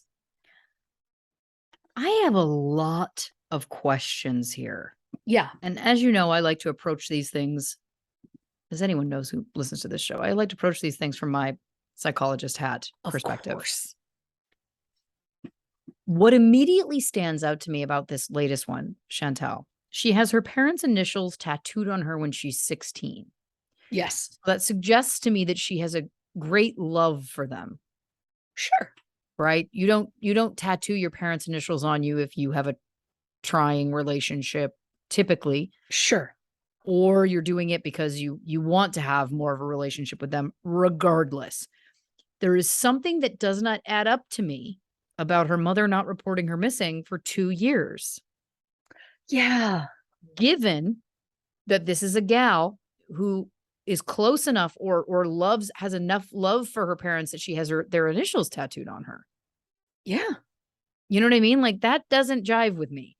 And the fact that we know that she had gone through being sexually assaulted as a teen, that she was potentially without housing, hanging around with drug dealers, sex workers, etc. But police are saying that she was neither of those things. Police are not that it matters if she was, but the point being is that it was one of those things where she felt comfortable with those people. Those people were probably her friends, etc. Sure. She wasn't necessarily doing those things herself, but that was kind of the group that she was running in. It's potential. I'm not trying to make, grand generalizations, but it's potentially that there's a lot of people that she was meeting that may have had similar experiences to her that she could relate to, that maybe she couldn't relate to in the rest of her life. So it would make sense that she would gravitate to those people. But the fact that her mom was like, well, we'd report her missing and the police would bring her back and et cetera, et cetera. It's like, and then what? And then you just went 2 years without seeing her? Well, especially when she had such a young child at the time. She had a young child at the time. Yeah. And she was a child. Yeah. She was 16 when she went missing in 2007. You're a child. Yeah. So something doesn't add up to me here. And listen, I'm not blaming the family. I'm not, but as you know, and we would be remiss if we didn't mention this, we leave no stone unturned on this show, and we're not trying to offend anybody. But the whole point is that if you were trying to look at this as a police detective would, or an investigator would, the whole point is that everyone is a suspect until no one is a suspect. So to me, something doesn't add up. It does not add up to me that a mother is not reporting her child missing for 2 years when they had enough of a relationship that child had her initials tattooed on her and that we know that there was time and again she would call the police would find her and bring her home. Something Yeah. doesn't add up to me. I am not saying that that her mother killed her. All I'm Sure. saying is something doesn't smell right. Oh, yeah. It's wild that I understand you called multiple times and it was to a point of here we go again. But after it surpassed the longest she'd been missing, there was what was the thought process there? There was no like, I'll call it, I guess I'll call again. Or there was a thought of, you know what? No, I'm tired of calling. She can come back on her own this time. But even then, even with the no, I'm leaving it up to her. How do you even go a month, let And alone that length of time? and you may not know this, but was Vivian, her mother, caring for Chantel's child at that time? Yes. Who was caring? So that's a daily constant reminder. Yes. It just seems off to me. Something is off. Agreed. And I agree with you. Listen, the police, look, especially when we're dealing with Indigenous women, there has been a huge problem all over the Yeah. world. Obviously, certainly in Canada, we can attest. Yes, it is a problem. I do not deny the fact that I'm sure Vivian was calling and they weren't helping her and all of the above. But there is something very odd to me that she waited 2 years before filing a missing persons report. To me, if Chantel's the kind of gal where she'll pick up and leave and she'll go away for a couple days at a time, etc. Sure. Okay, a couple days, a week. Okay. But she has a infant or a young Yeah. child that you're caring for. Yeah. It doesn't add up to me. The time frame is off. There's The time something. frame is off. There's Yeah. something weird about that. And here's the devil's advocate playing the other side. Is it possible that she did report it or thought she had reported it Sure. sooner? And police are going, we have no record of that. Oh, That's possible too. 100%. Yeah. But to that, I would then say, well, what's going on that side then? What do the police know? They're familiar with her. They have a pattern of going and finding her and picking her up and taking her home. The police know her. Yeah. So when I say something's up, that's not me saying, well, the family killed her. I'm not saying that. What I'm saying No. is there's something that doesn't make sense. And again, it could be that. It could be that the police claimed that they filed the missing persons report in 2007. And then later when Vivian was checking in or whatnot, they were like, we've never done that. She could be getting gaslit. That's completely possible too. But then that says to Sure. me, those police officers know where that gal is because that does not add up to me. Oh, If she it has a is. pattern that they Mhm. all know about, that doesn't add up. It is more than possible that it could have been a again, I'm not generalizing all police officers in one thing, but it could have been as simple as a dirty cop who has Yep. seen her multiple times. Maybe he has taken her back home, sees her, and is like, get in the car, I'll take you home, and doesn't. 100%. Checks in his computer, sees there's no missing persons report, or there was one and he made it disappear. And then the mother calls and is like, what's going on? And they're like, oh, hey, we don't actually have a report. Well, and the fact too that you're saying there have been no developments on the case. Investigators have not spoken with her family since 2012. Yeah. Yeah. What are they hiding? What do they know? Yeah. Somebody knows something. That's how everything comes down to. There's Yep. somebody, at Yes. minimum one person, if not more, who know what's going on. In a lot of these, yes. There's a couple that we've come across where it's like, wow, who knows? That's a mystery. But for the most part, with most of these, this is this is only our second one of these, so we're learning this as we go. But for most of these, it's like there's room where it's like somebody has to know something. It's just Yeah. impossible not to. To me, this does come back to like, who saw her last? Where? Yeah. Was she getting picked up again? She was 16. She's still a kid. Somebody knows something. And again, I the more and more I think about it, the more and more I feel like it's the police. The call's coming from Oh, inside the house. You know what I mean? right? Like, it just feels impossible not to be. Oh, I Or, agree. again, because it's like, I just don't know what stake they would have if she was taken by someone else. What stake would they have? I Oh, don't know. yeah. And it just seems odd because the flip of it, again, going back to initially, the flip of it is what? This mother wanted to teach her a lesson by not reporting her missing to the police for 2 years? I Yeah. guess that's possible, but that feels really dark and bizarre. Yeah, that long specifically. If it had been a month, I would have been like, "Oh, that's pushing it," but okay. Yeah. But that length of time, there's either a very good reason as to why she didn't that she's not saying publicly, or she did report her missing Yeah. and police were not helpful. Yeah.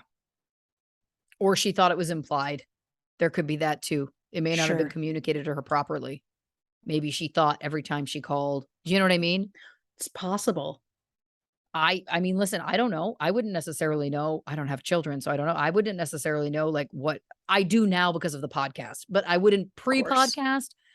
I mean, it's possible she just assumed, well, I'd called all those times, like, isn't it on record? Like, it's possible that you know what I mean? Yeah, that's true. It's also, we're talking about, not a super large town. So, Sure. and we know that she's familiar with the police. This is the other thing too. So that's like, again, oh, that's infuriating. Yeah. Infuriating. Okay, Maggie Burke. What's up with that roommate? Yeah. Especially when she got a call, said she'd be right back. When she's not right back, that's weird. But when she's not back by morning, that's even weirder. And then another 8 days? 24 hours, I'll give him. 48 hours. I wouldn't, Sure. but I'll allow it. 9 days? No. No. Sure. It doesn't make sense. Listen, has anybody who's lived with roommates, even if you're living with a roommate that you're not particularly close to, and I do not know the Sure. nature of what their relationship was, but Right. even if you're living with a roommate that you're not particularly close to, if that roommate doesn't come home for 9 days, if that roommate doesn't come home for 2 to 3 and you don't know where they are, you check in. We take care of each other as roommates. That's what we kind of do. Yeah. Isn't it? Yeah, I'd like to think so. I mean, I do remember the first time I had roommates, but we didn't even really have a common area. It was more like a dorm situation. And I guess there's a world in which one of them could have gone away and I wouldn't have known about it and it would have taken me some time, I guess. But those were also people that like I barely knew. Again, we didn't even share a common space. It was like Right. we had like a kitchen, but there wasn't really anywhere to sit in there. There was no living room. Like we didn't talk. And even then, I think I would have called the police if it had been 3 to 4 days. I think I would have been like, I haven't seen him. I should probably look into that. Sure. But this doesn't seem like it's like a situation where they were. I mean, and listen, I don't know, but the other thing I would offer to this that stood out to me was that it was December in Edmonton. Now, for people Yeah. who aren't from the area, we are talking the coldest you've ever experienced in your life. Yeah, it gets bad. It gets bad. So that's the other layer to put on this, that there's a Yeah. difference between someone in Edmonton disappearing for 4 days in the summertime, 2, 3, 4, 9 days, and it's the dead of winter. Yeah. That's 24 to 48 hours. And I would Oh, say yeah. that even about the roommates that I didn't have a relationship with, that I only lived with for like, 6 months. I wouldn't even say we lived together. But point being is, dead of winter, I don't see one of them for 2 days. I'm like, we got to figure this out. Something's up. Yes. Oh Because god, there's yeah. such a risk that you could, if something you fall and hit your head, you could freeze to death. Like it's not Yeah. even about, the other stuff. Um, the fact that the police waited 5 months to say anything publicly Ugh. is just so disgusting. I'm sure it is because of the stigma, racism, the stigma against sex Yeah. workers, all of the above, against people with substance use issues. Um, but again, I come back to the roommate. the simplest is true. And again, it could have been she was with somebody who she was with somebody who was not a good person. We know she was using substances, getting those substances. We know she was a sex worker. There's also a great, there's a great room of possibility for bad things to happen there. But 9 days of time for that roommate to play with. Yeah. I just want, show me the receipts. Show me the alibis. That's all I'm asking. Yeah. Elaine Aluk, seen at the mall. Here's the big thing with me for her. Yeah. She had a cast on her arm. And I know that people are going to be like, that's the thing, Lauren. I'm like, but that's that is a distinguishing feature. Yeah. You've seen somebody with a cast on their arm, your eye goes to it. Yes. Right? Somebody has to have seen, again, somebody knows something. It comes back to that. Yeah. But it's like, somebody has to have seen something. This person had a distinguishing characteristic. Yeah. It's not just that it was a woman of a certain height, whatever. It's a certain height with a cast on their arm. And you said it went to the elbow, right? Yeah. Wrist to elbow. Cast. Yeah. Wrist to elbow. That's something that draws the eye. That makes me think you're in a shopping mall. You're wherever. Somebody has seen something. She was also one that there was 16 days that went before she was reported as missing. Yep. And that's interesting too, considering she had 4 children under 18 at the time. Yeah. Yeah. I will never understand when there's a chunk of time where they're not reported where there's just not reported to police. There could be a good reason for it. I don't know what that reason would be. I can't even think of what a good reason would be. Not for that long, especially when you have people that even if, I mean, listen, we don't know what her custody situation was or wasn't, but even if you are not seeing your children every day, you're going to see them in 16 days. I'm assuming. Oh, yeah. Even the worst custody agreement, you're going to be seeing them once a week, once every 10 days. You would think so. Yeah. And even if you haven't, there's going to be some form of communication. This is in the 2000s. Yeah. There's something off there too. Now, where would I start? Nobody cares. I'm going to tell you anyway. If I was the detective on this, where would I start? Yeah. Did she see the doctor? Did she make it to that appointment? Was there any sort of record of that? How did she get the broken wrist, the dislocated wrist?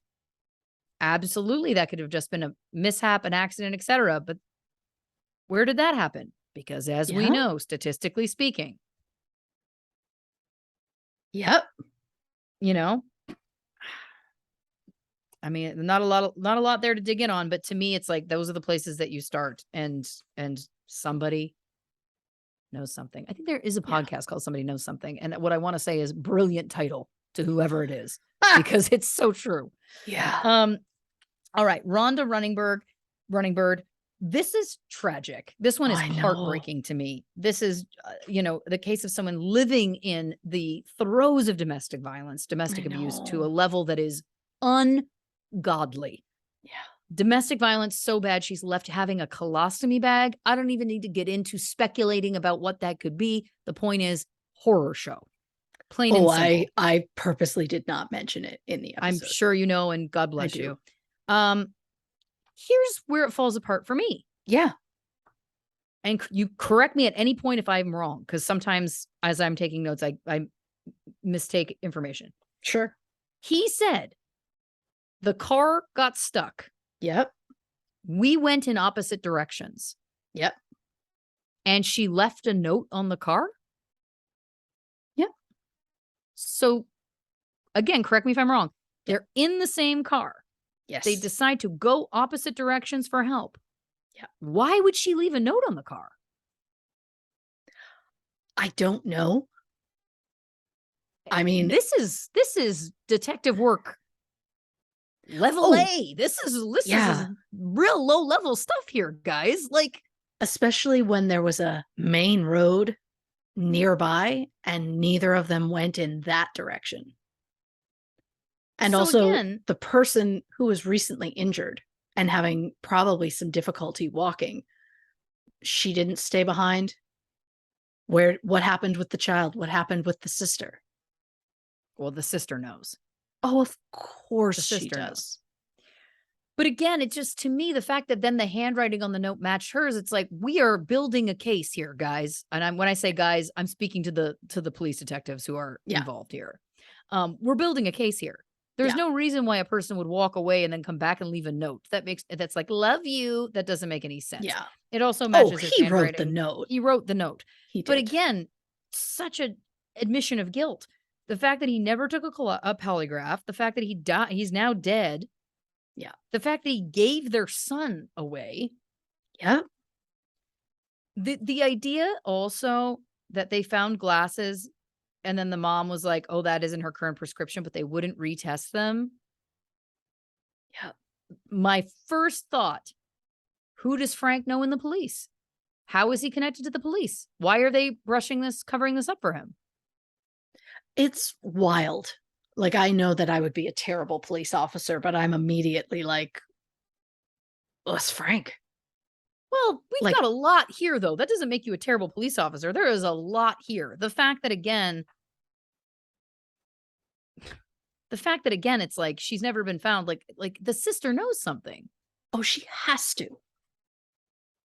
The sister and Frank both should have been required to take a polygraph as soon as it was found out that she was missing. Heck yes. And also, by the way, Yeah. the fact too that it's like you took her out, you were out in the woods. Your story makes no sense that you got stuck and then you went in opposite directions, but then she somehow wrote a note that was your handwriting. Mm. Like, isn't that enough for more? I don't know, to have to like, again, you know what we need to look into? And it's probably a needle in a haystack situation because I'm sure it varies state to state. But like, what are the laws about compelling someone to take a polygraph? How much do they need to force someone? Can they never force someone? Is it always voluntary? Because to me, in this situation, certainly him. There is enough here. Yes. The fact that we know that he was consistently abusing her to the Yep. point of her experiencing extreme permanent bodily harm. Yep. That's enough, isn't it? It should be. Yes. In my mind, 4 people go into the woods together, 3 come out. All of them should take a Yeah. polygraph, but one was a toddler, so Right. obviously, I mean, who knows what that kid remembers, if anything? Probably Potentially nothing. block things out, who knows? But you immediately talk to the 2 adults who were there, polygraph, interrogate them for a while, something. Because let's go on this. Let's assume, I'm speculating. Let's assume that Frank was responsible for this. Sure. There are 2 possibilities. One, it was a heat of the moment accident. Yeah. Possible. Sure. He has an MO there. He has a history, a pattern there. But there is also the possibility that this was premeditated. There is also the possibility that they went there, his sister knowing. That is possible in the grand scheme of anything. And 100%. that's why it's so imperative that it get followed up on. Even now, I don't care Yes. that he's dead. Follow up on it. If she was an accomplice in this, that deserves to be explored. If that was a Yes. premeditated murder where she knew that they were going out into the woods and that was his intention with Rhonda, I'm assuming she's still alive. She may not be. My whole point is that it's like, I just get irritated when it's like, well, he's dead now. So it's like, no, it doesn't end. The family will live with No. this forever. We don't Yeah. stop. We're the Terminators. No. We keep going. We just Yes. keep going. 'Cause if Anyway, nothing else, look, tell us where she is. let's find out where she is. And again, because it always comes back to that too, where it's like, if it was him, which again, speculating, but how did you pull it off that the body was never found? Yeah. And to me, the answer is somebody knows something. Yes. Okay. And then finally, Mary Jean, attended residential school. What a nightmare horror show. Oh, I know. Horrifying. The fact again that she was with someone at the time who was working at a construction site. I know. It may not be anything at all, but it's and you know what's tough too is that with these cases, because and this is again the through line that we saw through here and you'll see all the time when it comes to these cases, because they're not taken seriously by the police, because they're not given any sort of um resources or taken seriously even being investigated. Yeah. It's impossible not to look at it as though it's the intimate partner. It's impossible not to, because again, it's like, well, you've done nothing. You've done no investigating. There's been no real police work done here because Yeah. you didn't care. You looked at this person's life as disposable for whatever reason that person's personal biases were, whether it's only race-based or et cetera. But it's impossible not to.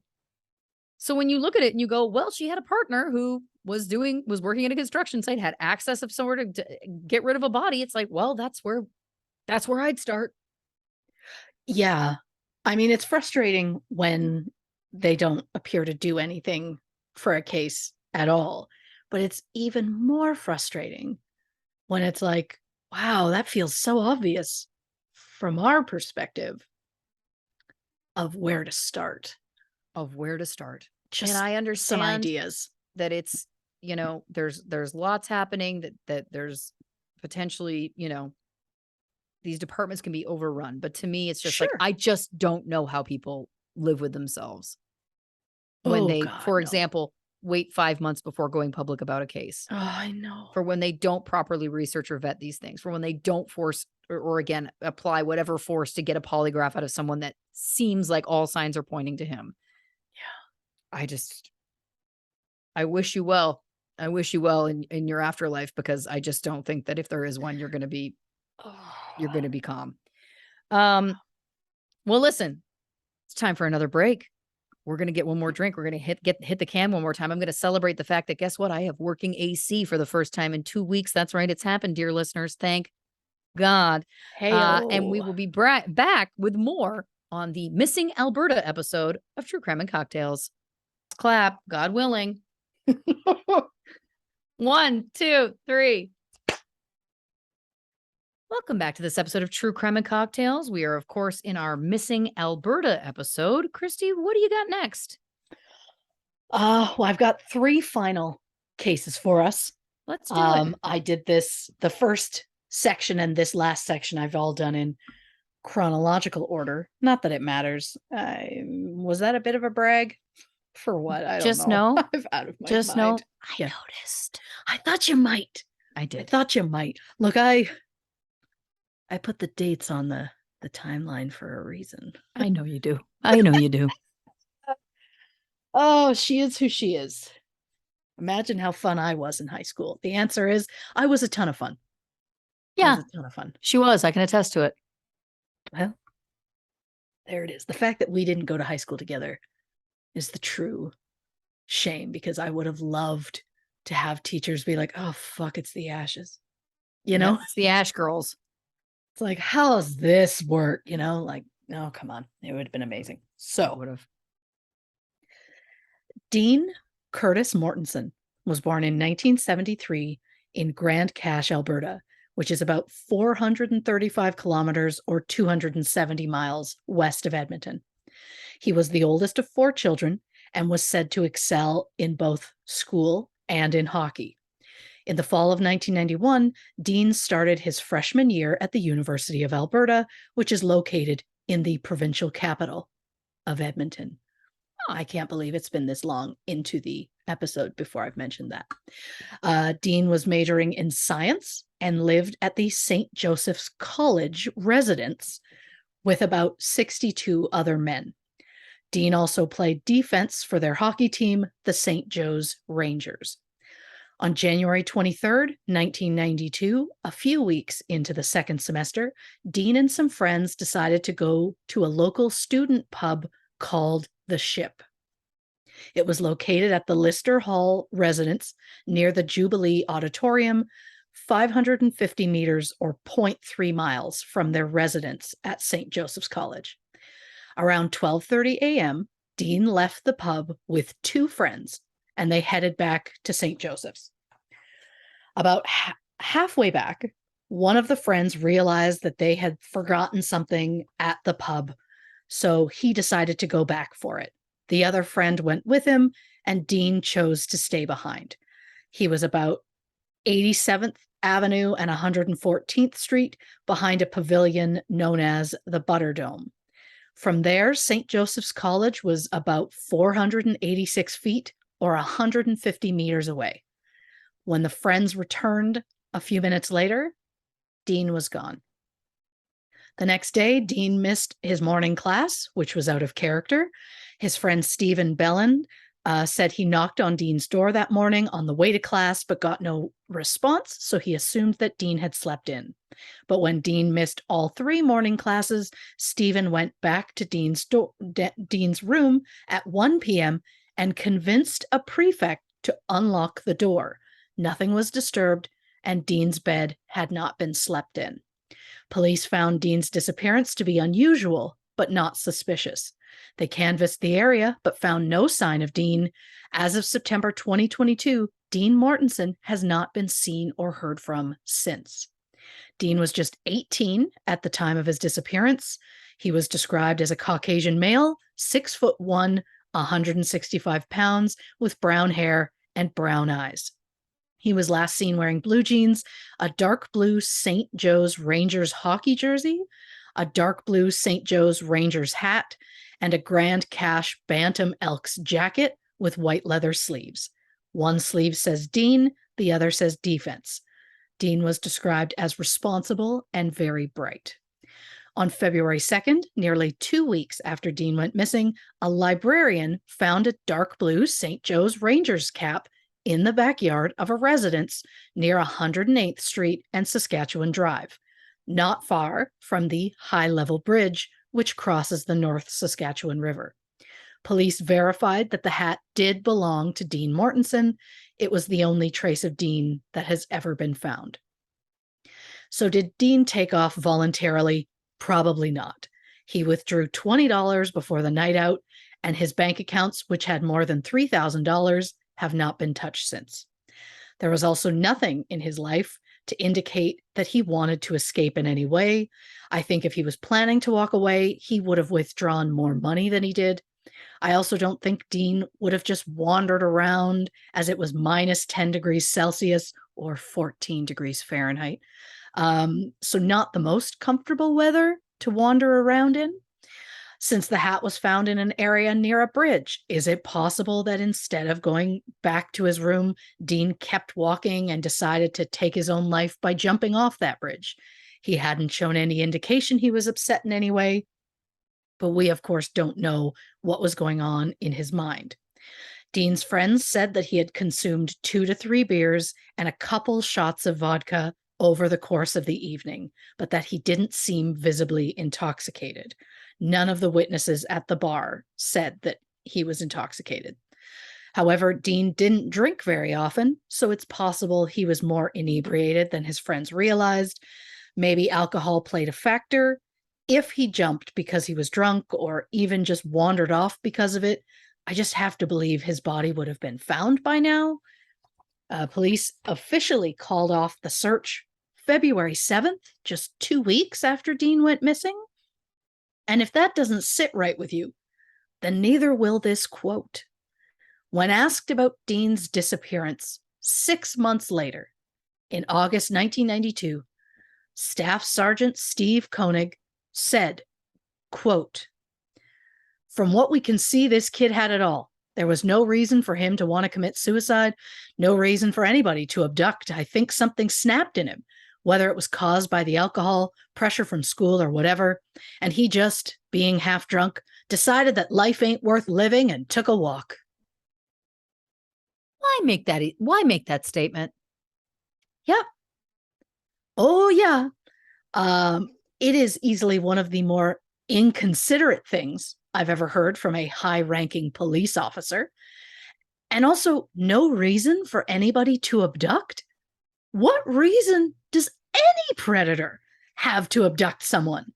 Sometimes it's simply a crime of opportunity. After Dean's disappearance, St. Joseph's College retired his number 55, and his blue jersey hangs up inside the residence to this day. St. Joseph's also declared January 24th to be Dean Mortensen Day. Every year on the anniversary, students at the college hang their jerseys outside dorm windows in honor of Dean. They also wear blue ribbons and hold an evening prayer service. 2 years after Dean's disappearance, the student union created a Safe Walk program, which provides escorts for students who are walking at night. There is also an annual scholarship in Dean's name that is awarded to a student who shows leadership skills, contributes to making the campus safer, and is active in sports. I didn't realize until this moment just how many times I was going to get mad about the police. I knew it was multiple, but I think I've gone further than I thought. I think that's fair. Yeah. So our next case follows Corey Shane Braun, an oil field operator who worked for a company called Penn West, which was based in Calgary or Calgary, depending on what section of, what area you're from. Sure. It's like when I try to say Toronto and then people are like, well, I thought it's Toronto. And I'm like, oh, it's Toronto or Toronto, depending, Mm-hmm. But again, I'm not from that area. So every once in a while it will slip into just Calgary. Yep. But yes, I know locals, it's more Calgary.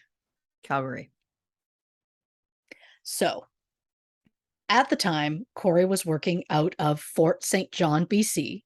Since then, the company was renamed in 2017 to Obsidian Energy Limited.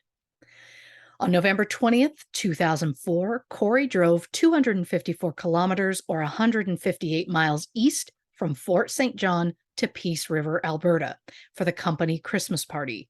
The party was located at the Peace Valley Inns, which included 3 buildings that had a restaurant, a bar, and 90 hotel rooms. Details of the party are unknown, but when it was over, Corey and some of his friends from work walked to a nearby gas station called the 12-Foot Davis Center, about 300 meters or 0.2 miles away. The Davis Center is now called the Centex Peace River. According to the RCMP, there was some sort of minor altercation at the gas station involving Corey and his friends. They have not released details, so I don't know if it meant they ran into somebody or a group of people and had some sort of issue, or if there was an issue amongst them. I'm not sure. It could have been either way. Around 3 a.m., Corey separated from his friends at the south entrance of the hotel. The friends claim they last saw Corey walking towards his hotel room, but it is unknown if he ever went inside. As of September 2022, Corey has not been seen or heard from since. He was just 24 at the time of his disappearance. Corey was described as a Caucasian male, 5'10", 209 pounds, with curly blonde hair and blue eyes. He was last seen wearing blue jeans, a white t-shirt, black cowboy boots, and a light blue denim jacket. Which leads us to the final case that I'm bringing towards you today. And for those of you who know anything about this particular case, it will not come as a surprise that I've included it here, as the victim was from my current hometown of Moose Jaw, Saskatchewan. And it has been very, very visual throughout the last several years. Dylan Koshman was born April 11th, 1987, to Dan Koshman and Melanie Alex. In early 2008, Dylan was looking to spread his wings, try out a bigger city. He'd never lived outside of Moose Jaw before, as young people are wont to do, spread your wings and fly. So he packed his stuff and moved to Edmonton, Alberta. He moved in with his cousins, 30-year-old Colin DeMasson, and his younger brother, 23-year-old Nick Koshman, who rented a house in the southern part of the city. Dylan soon got a job as an apprentice pipe fitter and started seeing a woman named Erin. Soon, Erin was spending a lot of time at the house, which kind of pissed off Colin, who believed that Dylan should pay more rent if Erin was going to be around so much. Dylan, however, disagreed, and the cousins got into multiple arguments about it, causing a lot of tension in the house. Aaron said that Dylan had mentioned wanting to move out. On October 11th, 2008, Dylan invited his cousin, Cameron Koshman, to visit as Dylan was feeling homesick. It was the weekend of Thanksgiving. And yes, for our American friends, Canadians celebrate Thanksgiving about 6 weeks earlier than you do. Colin later admitted to police that he was angry that Cameron was invited, claiming he had previously told Dylan not to invite Cameron for whatever reason. And yes, Cameron was both Dylan's cousin and Colin's cousin. In his witness statement to police, Colin said, quote, "My cousin Dylan brought up my other cousin Cam for the weekend after I expressed that I didn't want him to. When Cam showed up, I evicted Dylan, told him to be out at the end of the month. I was out drinking with a friend that evening, was alerted by my brother that they were planning to kick my ass when I got home." Colin's brother Nick admitted to police that he overheard Dylan and Cameron saying that they were going to fight Colin when he returned home. So Nick called Colin to warn him, and when Colin arrived, he and Dylan, quote, "went at it, pushing each other around. They make it to the floor, and Dylan's been throwing punches, and Colin looked like he was going more to restrain Dylan rather than hurt him." That was specifically Nick. I don't know how accurate it was that Colin was just trying to restrain. That sounds like a brother protecting his brother, but, allegedly. During the fight, Colin again told Dylan and Cameron to leave. Colin and Dylan pushed each other around. At one point, they crashed into the stove. No known injuries were reported. In the heat of the moment, Dylan walked out the back door with nothing but the clothes on his back. The house was located around 104th Street and 33rd Avenue, which is in the southern part of the city, and at that time of year, the temperature was below freezing, and Dylan was just in jeans and a t-shirt. Nick said that he went to get a drink, and when he came back, Dylan was gone. Colin told Nick that Dylan had gone out the back door. I could not confirm if anyone else witnessed Dylan leaving the house. When Colin told Dylan to leave, Cameron grabbed his stuff from Dylan's bedroom in the basement and went out the back door. According to phone records, Dylan's phone was used to call Cameron several times in the span of a minute around 3:30 a.m. Cameron said he missed the calls as he was on the phone with 911, telling them he was hiding from Colin, who had allegedly threatened to beat Cameron up. So I'm wondering if Cameron left before Dylan did, and possibly before the big fight. Dylan allegedly called Cameron multiple times in a row at 3:30. And then at 4 a.m., at least 2 different neighbors called 911 to report fighting, which they said started inside, but was now at 4 a.m. happening outside on the front lawn. One of the callers described it as, "they're just going crazy." Police responded to the call hours later. And when they knocked on the door, no one answered. They just left. The next day, Erin called the house looking for Dylan. Colin told her Dylan wasn't there and said that Erin wasn't allowed to get any of her stuff from the house. Erin tried calling Dylan's phone. She tried calling hospitals. She tried calling the police. No sign of Dylan anywhere. When she still hadn't heard anything by Monday, Erin contacted Dylan's brother, who told his mother the following day. I don't know why they waited another day before informing his mother. Yeah. Their mother, Melanie, called police, but she was told she couldn't call in a missing persons report. So Melanie called Colin and asked him to report Dylan missing. He didn't. Erin officially reported Dylan missing on October 15th. A week after Dylan went missing, 19 friends and family members joined in Edmonton to hand out flyers and participate in the police search. Colin did not help. Police dogs joined the search, but they couldn't pick up on Dylan's scent. Dylan's wallet, along with his ID and bank card, was found in a neighbor's yard.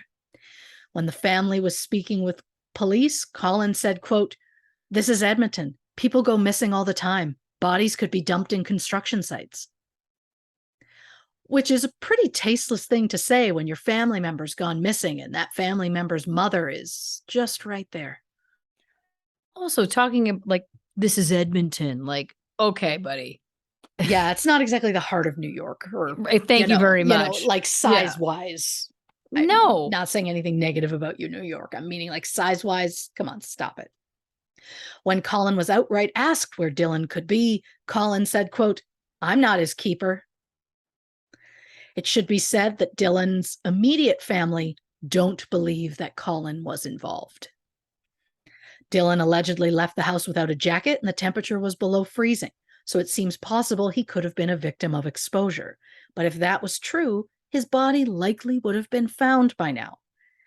Same with if he had some sort of head injury from the fight. If he had sat down or fallen, he just would have been found sooner or later. On the same night that Dylan went missing, a man called 911 to say he saw a man being beaten by a group of others. I don't know if it's connected to Dylan's case or if it's even from the same area of town. It was not specified. Yeah. Is it possible that Dylan didn't really leave the house? Did something happen to him inside the house? Has the house been tested for traces of blood?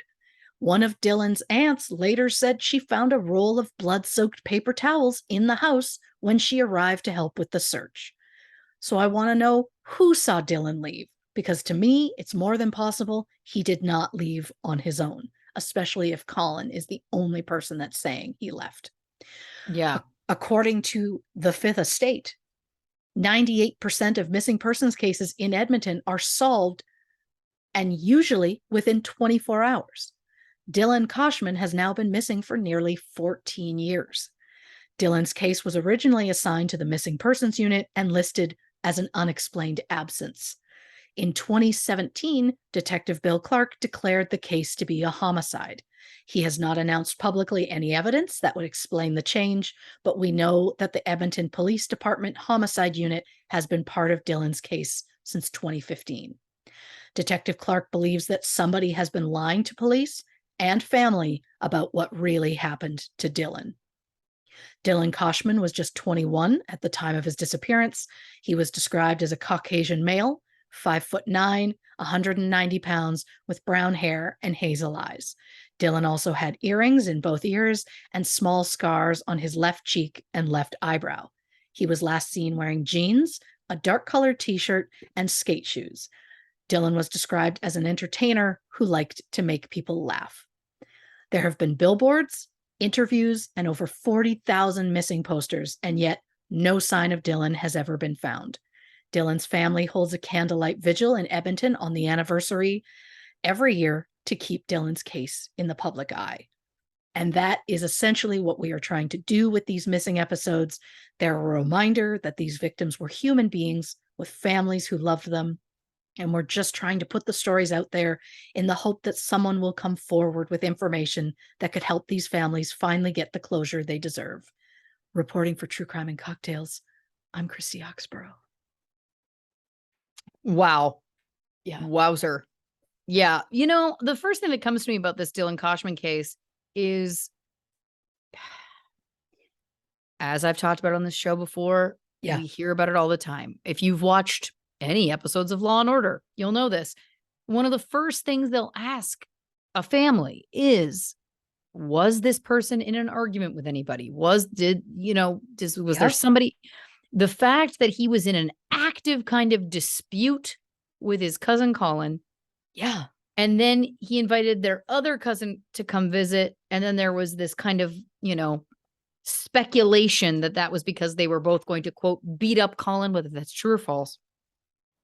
It just feels like, again, where there's smoke, there's fire. Colin is admitting to evicting him that night over this situation. So that says to me, tensions are high. Yes. We know it's freezing. It's below freezing, rather. And Dylan has gone out in jeans and a t-shirt. So he must have frozen to death. Like, okay, let's take a step back here. Sure. Feels like, sure, that's possible. But again, when it's like the last person that saw him was the same person who just evicted him, we got a motive, baby. Yeah. Again, which I'm not suggesting the motive was a premeditated murder. But again, it does feel to me like there is at least motive here for fighting that could go awry and somebody accidentally dying. Yes. The fact again that at 4 a.m., 2 different neighbors were calling about fighting. The fact that someone else called 911 that same night saying they saw a man being beaten by a group of others. The fact again that that Colin tried to use this excuse of like, it's Edmonton, baby. People go missing all the time. And then you very aptly brought out the statistic that was like, well, 98% of people who go missing in Edmonton are found within 24 hours. This has been 14 years. Yeah. It just feels to me, speculating, alleging, all of the above. If nothing else, Colin knows something. Oh, he has to. If I nothing know else. that the family doesn't want to believe it because he's a relative, Yep. but he has to.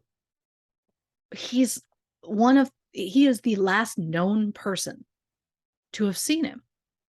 Is it possible they were in the middle of a scuffle and something happened and suddenly Dylan went down and didn't get back up? And they're like, oh, that's not right. And then they realize there's a problem and they're like, well, this isn't going to look good. I mean, who knows? Yeah. I think that the big thing for me is that I think in a lot of these cases, you can see how there could be an accidental death, that that a physical altercation happens and accidentally somebody hits their head or gets punched the wrong way, etc., and somebody accidentally dies. I think we can see that happening a lot.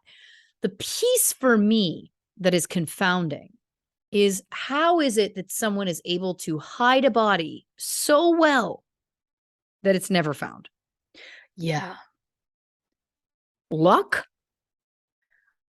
You know what I'm saying? Like, Yeah. it's like, I'm not saying that I think that this kid premeditated this murder and had a plan to dispose of the body and all of the above. I'm not even saying it was a murder. I'm saying this really seems to lend itself to some kind of accident, some fight-related accident where it escalates, it goes too far, and somebody gets hurt and accidentally dies. That's what it feels like to me. But then I'm like, well, then what do you do with the body? How does that happen? But the fact that he kept pushing that it was like, well, he left the house in a t-shirt and jeans and that was it, also makes me feel like, did this happen earlier in the day? How much do we trust Cameron? We know that did Cameron and Colin end up siding together and turning on Dylan? Is that possible in the grand scheme of anything being possible? Sure. I don't know. But it feels to me again, like it's like, I don't know how this happens. I don't know how it's potentially possible that people could accidentally die or accidentally kill somebody and then them be so adept at hiding the body that it's never found. But it does feel like a phenomenon that doing these episodes, it feels like it could be a thing. Yeah. I mean, it's more than possible that they got into their huge fight. He gets hit, he goes down, and they're like, oh, he passed out, whatever, leave him. Maybe they kicked him a few more times, whatever. And then they go about whatever they're doing, go to sleep, wake up, and he's still there. And they realize, oh shit, he's not breathing. But then to your point, they're not exactly seasoned professionals, to my knowledge. So then what do you do?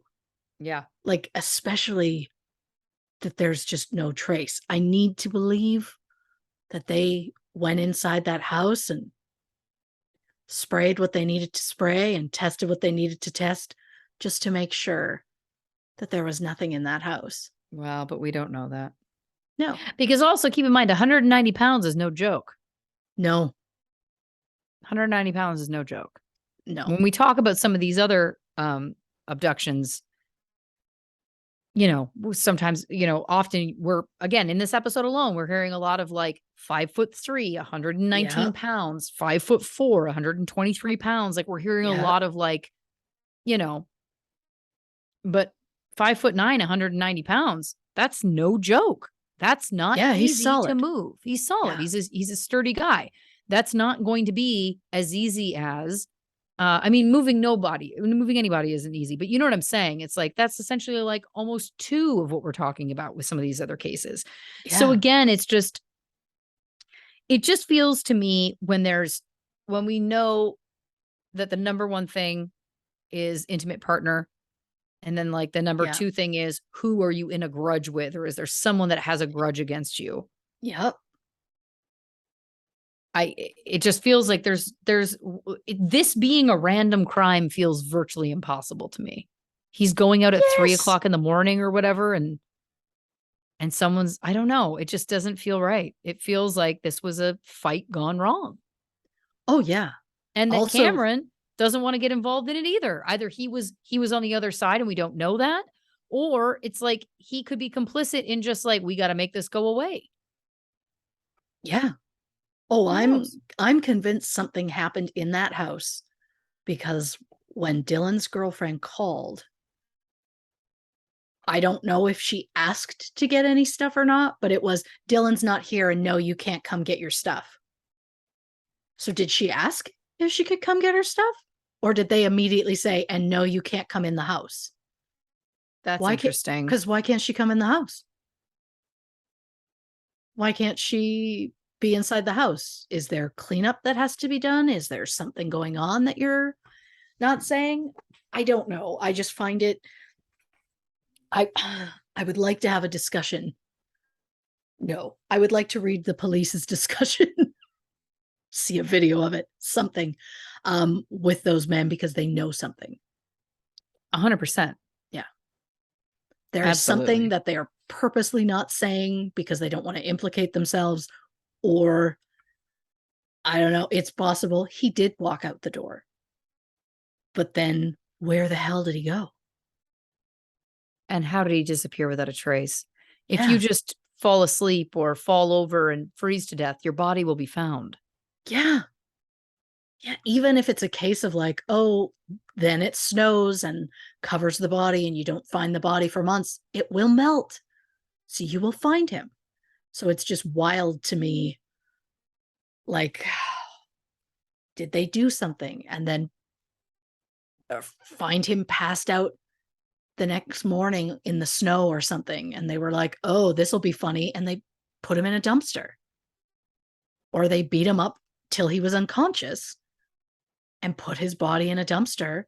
Dumpster gets dumped in that section of town.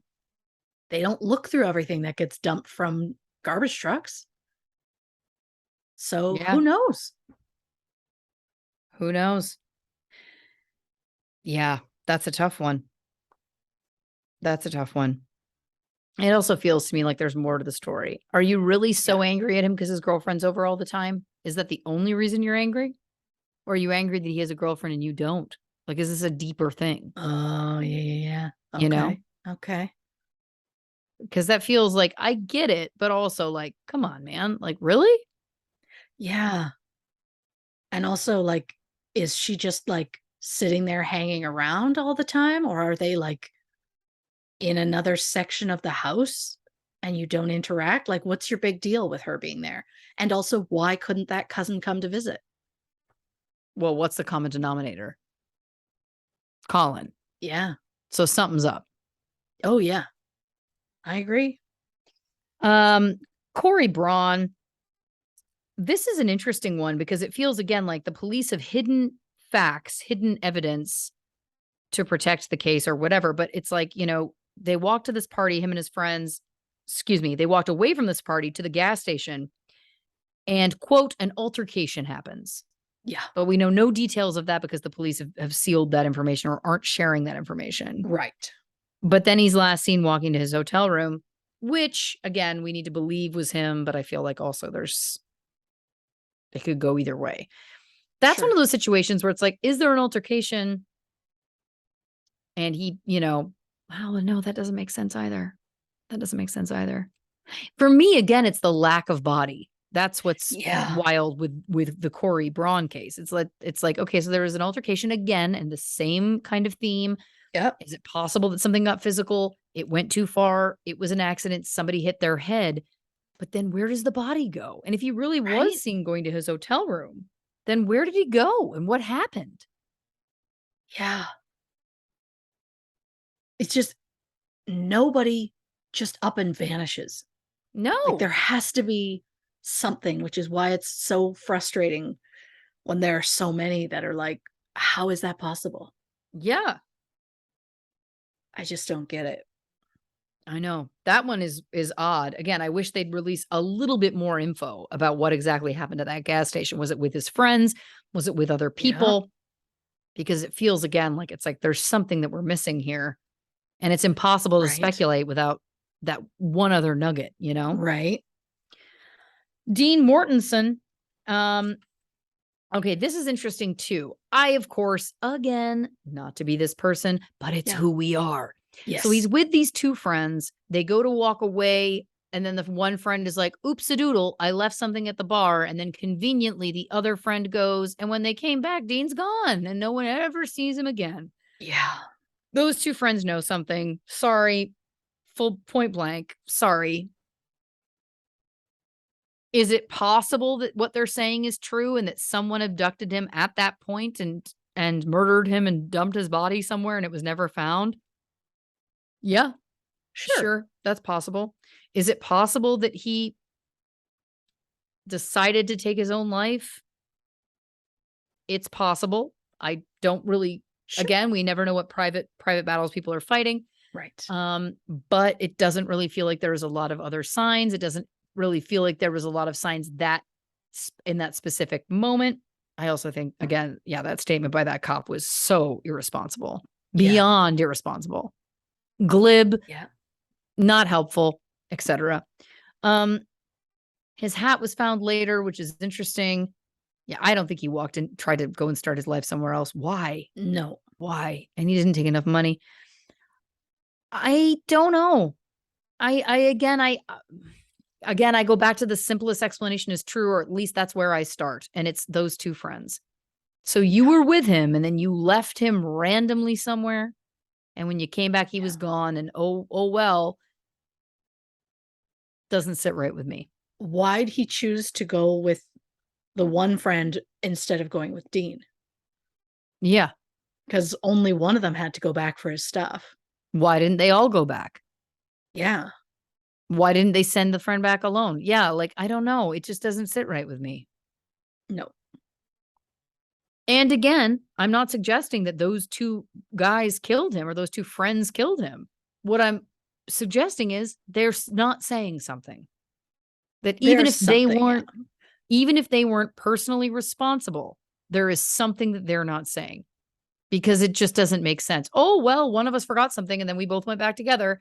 And then when we came back, he was gone. Oops. Even if they can alibi that out, that when they both got back to the bar together, that's not to say that something didn't happen between the moment that the three of them left the bar and the moment that those two returned. Something could have happened in that time. Well, and who's to say how long they were actually gone? They said a Great few point. minutes. Maybe they came back to the bar, something else was going on, and they were there way longer. So when they got back to the spot, they were like, oh, yeah, that makes sense. He would go. Plus, what was the plan? Was he supposed to wait for you? What was the conversation? They're also saying he didn't seem that drunk, but also he didn't typically drink that much. And he had some beers and some shots. Maybe he was drunker than we thought. Yeah, maybe he was. So why did you leave him? Yeah. Yeah, I just don't get it. No, it's something's up there. Something's up.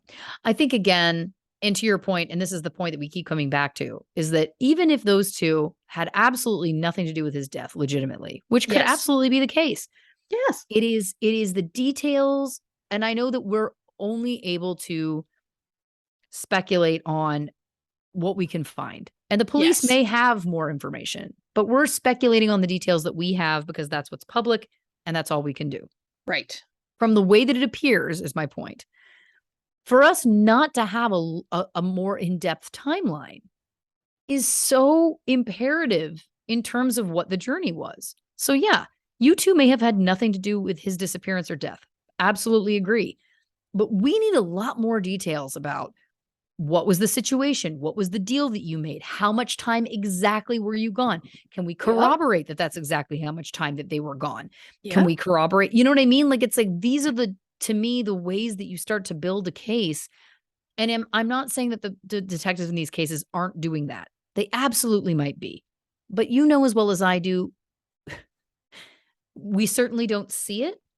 And there certainly isn't necessarily a long-standing track record that is the typical, that is the norm. Sure. Yeah. And to me, again, anyone who has a loved one that has gone missing, anyone who has a loved one, I'm sure could say that if it was their loved one that has gone missing, they would hope that every stone would be overturned, that every possibility would be explored, and that all of the things that we're describing would be done. And I'm not saying that that's always happening, but it just doesn't feel like it's always happening, is the point. And we've heard some examples tonight where it absolutely wasn't. So, and that's just a fact. That's not me. That's not slander. That's just that's just the truth. So it is what it is. Yes. Christy Oxborrow, an amazing second missing episode on the show. I mean, these are confounding, heartbreaking, all of the above, but I think so important and really fabulous work. You are, as always, too kind. I speak the truth. And thank you, dear listeners, for joining us on this journey. We so appreciate you being here. If you haven't already, give us a follow on the socials on Instagram, Facebook, and YouTube at True Crime and Cocktails, on Twitter at Not Detectives. And if you'd like some more content, we're over on Patreon, patreon.com/True Crime and Cocktails, where we do 4 bonus episodes a month, a monthly live Q&A. There's a poll where you can choose an episode per month that we do on this feed of the show. It's a whole lot of fun, so check that out if you're interested. And of course, the only place for official True Crime and Cocktails merch is truecrewmerch.com. So check that out if you haven't already as well.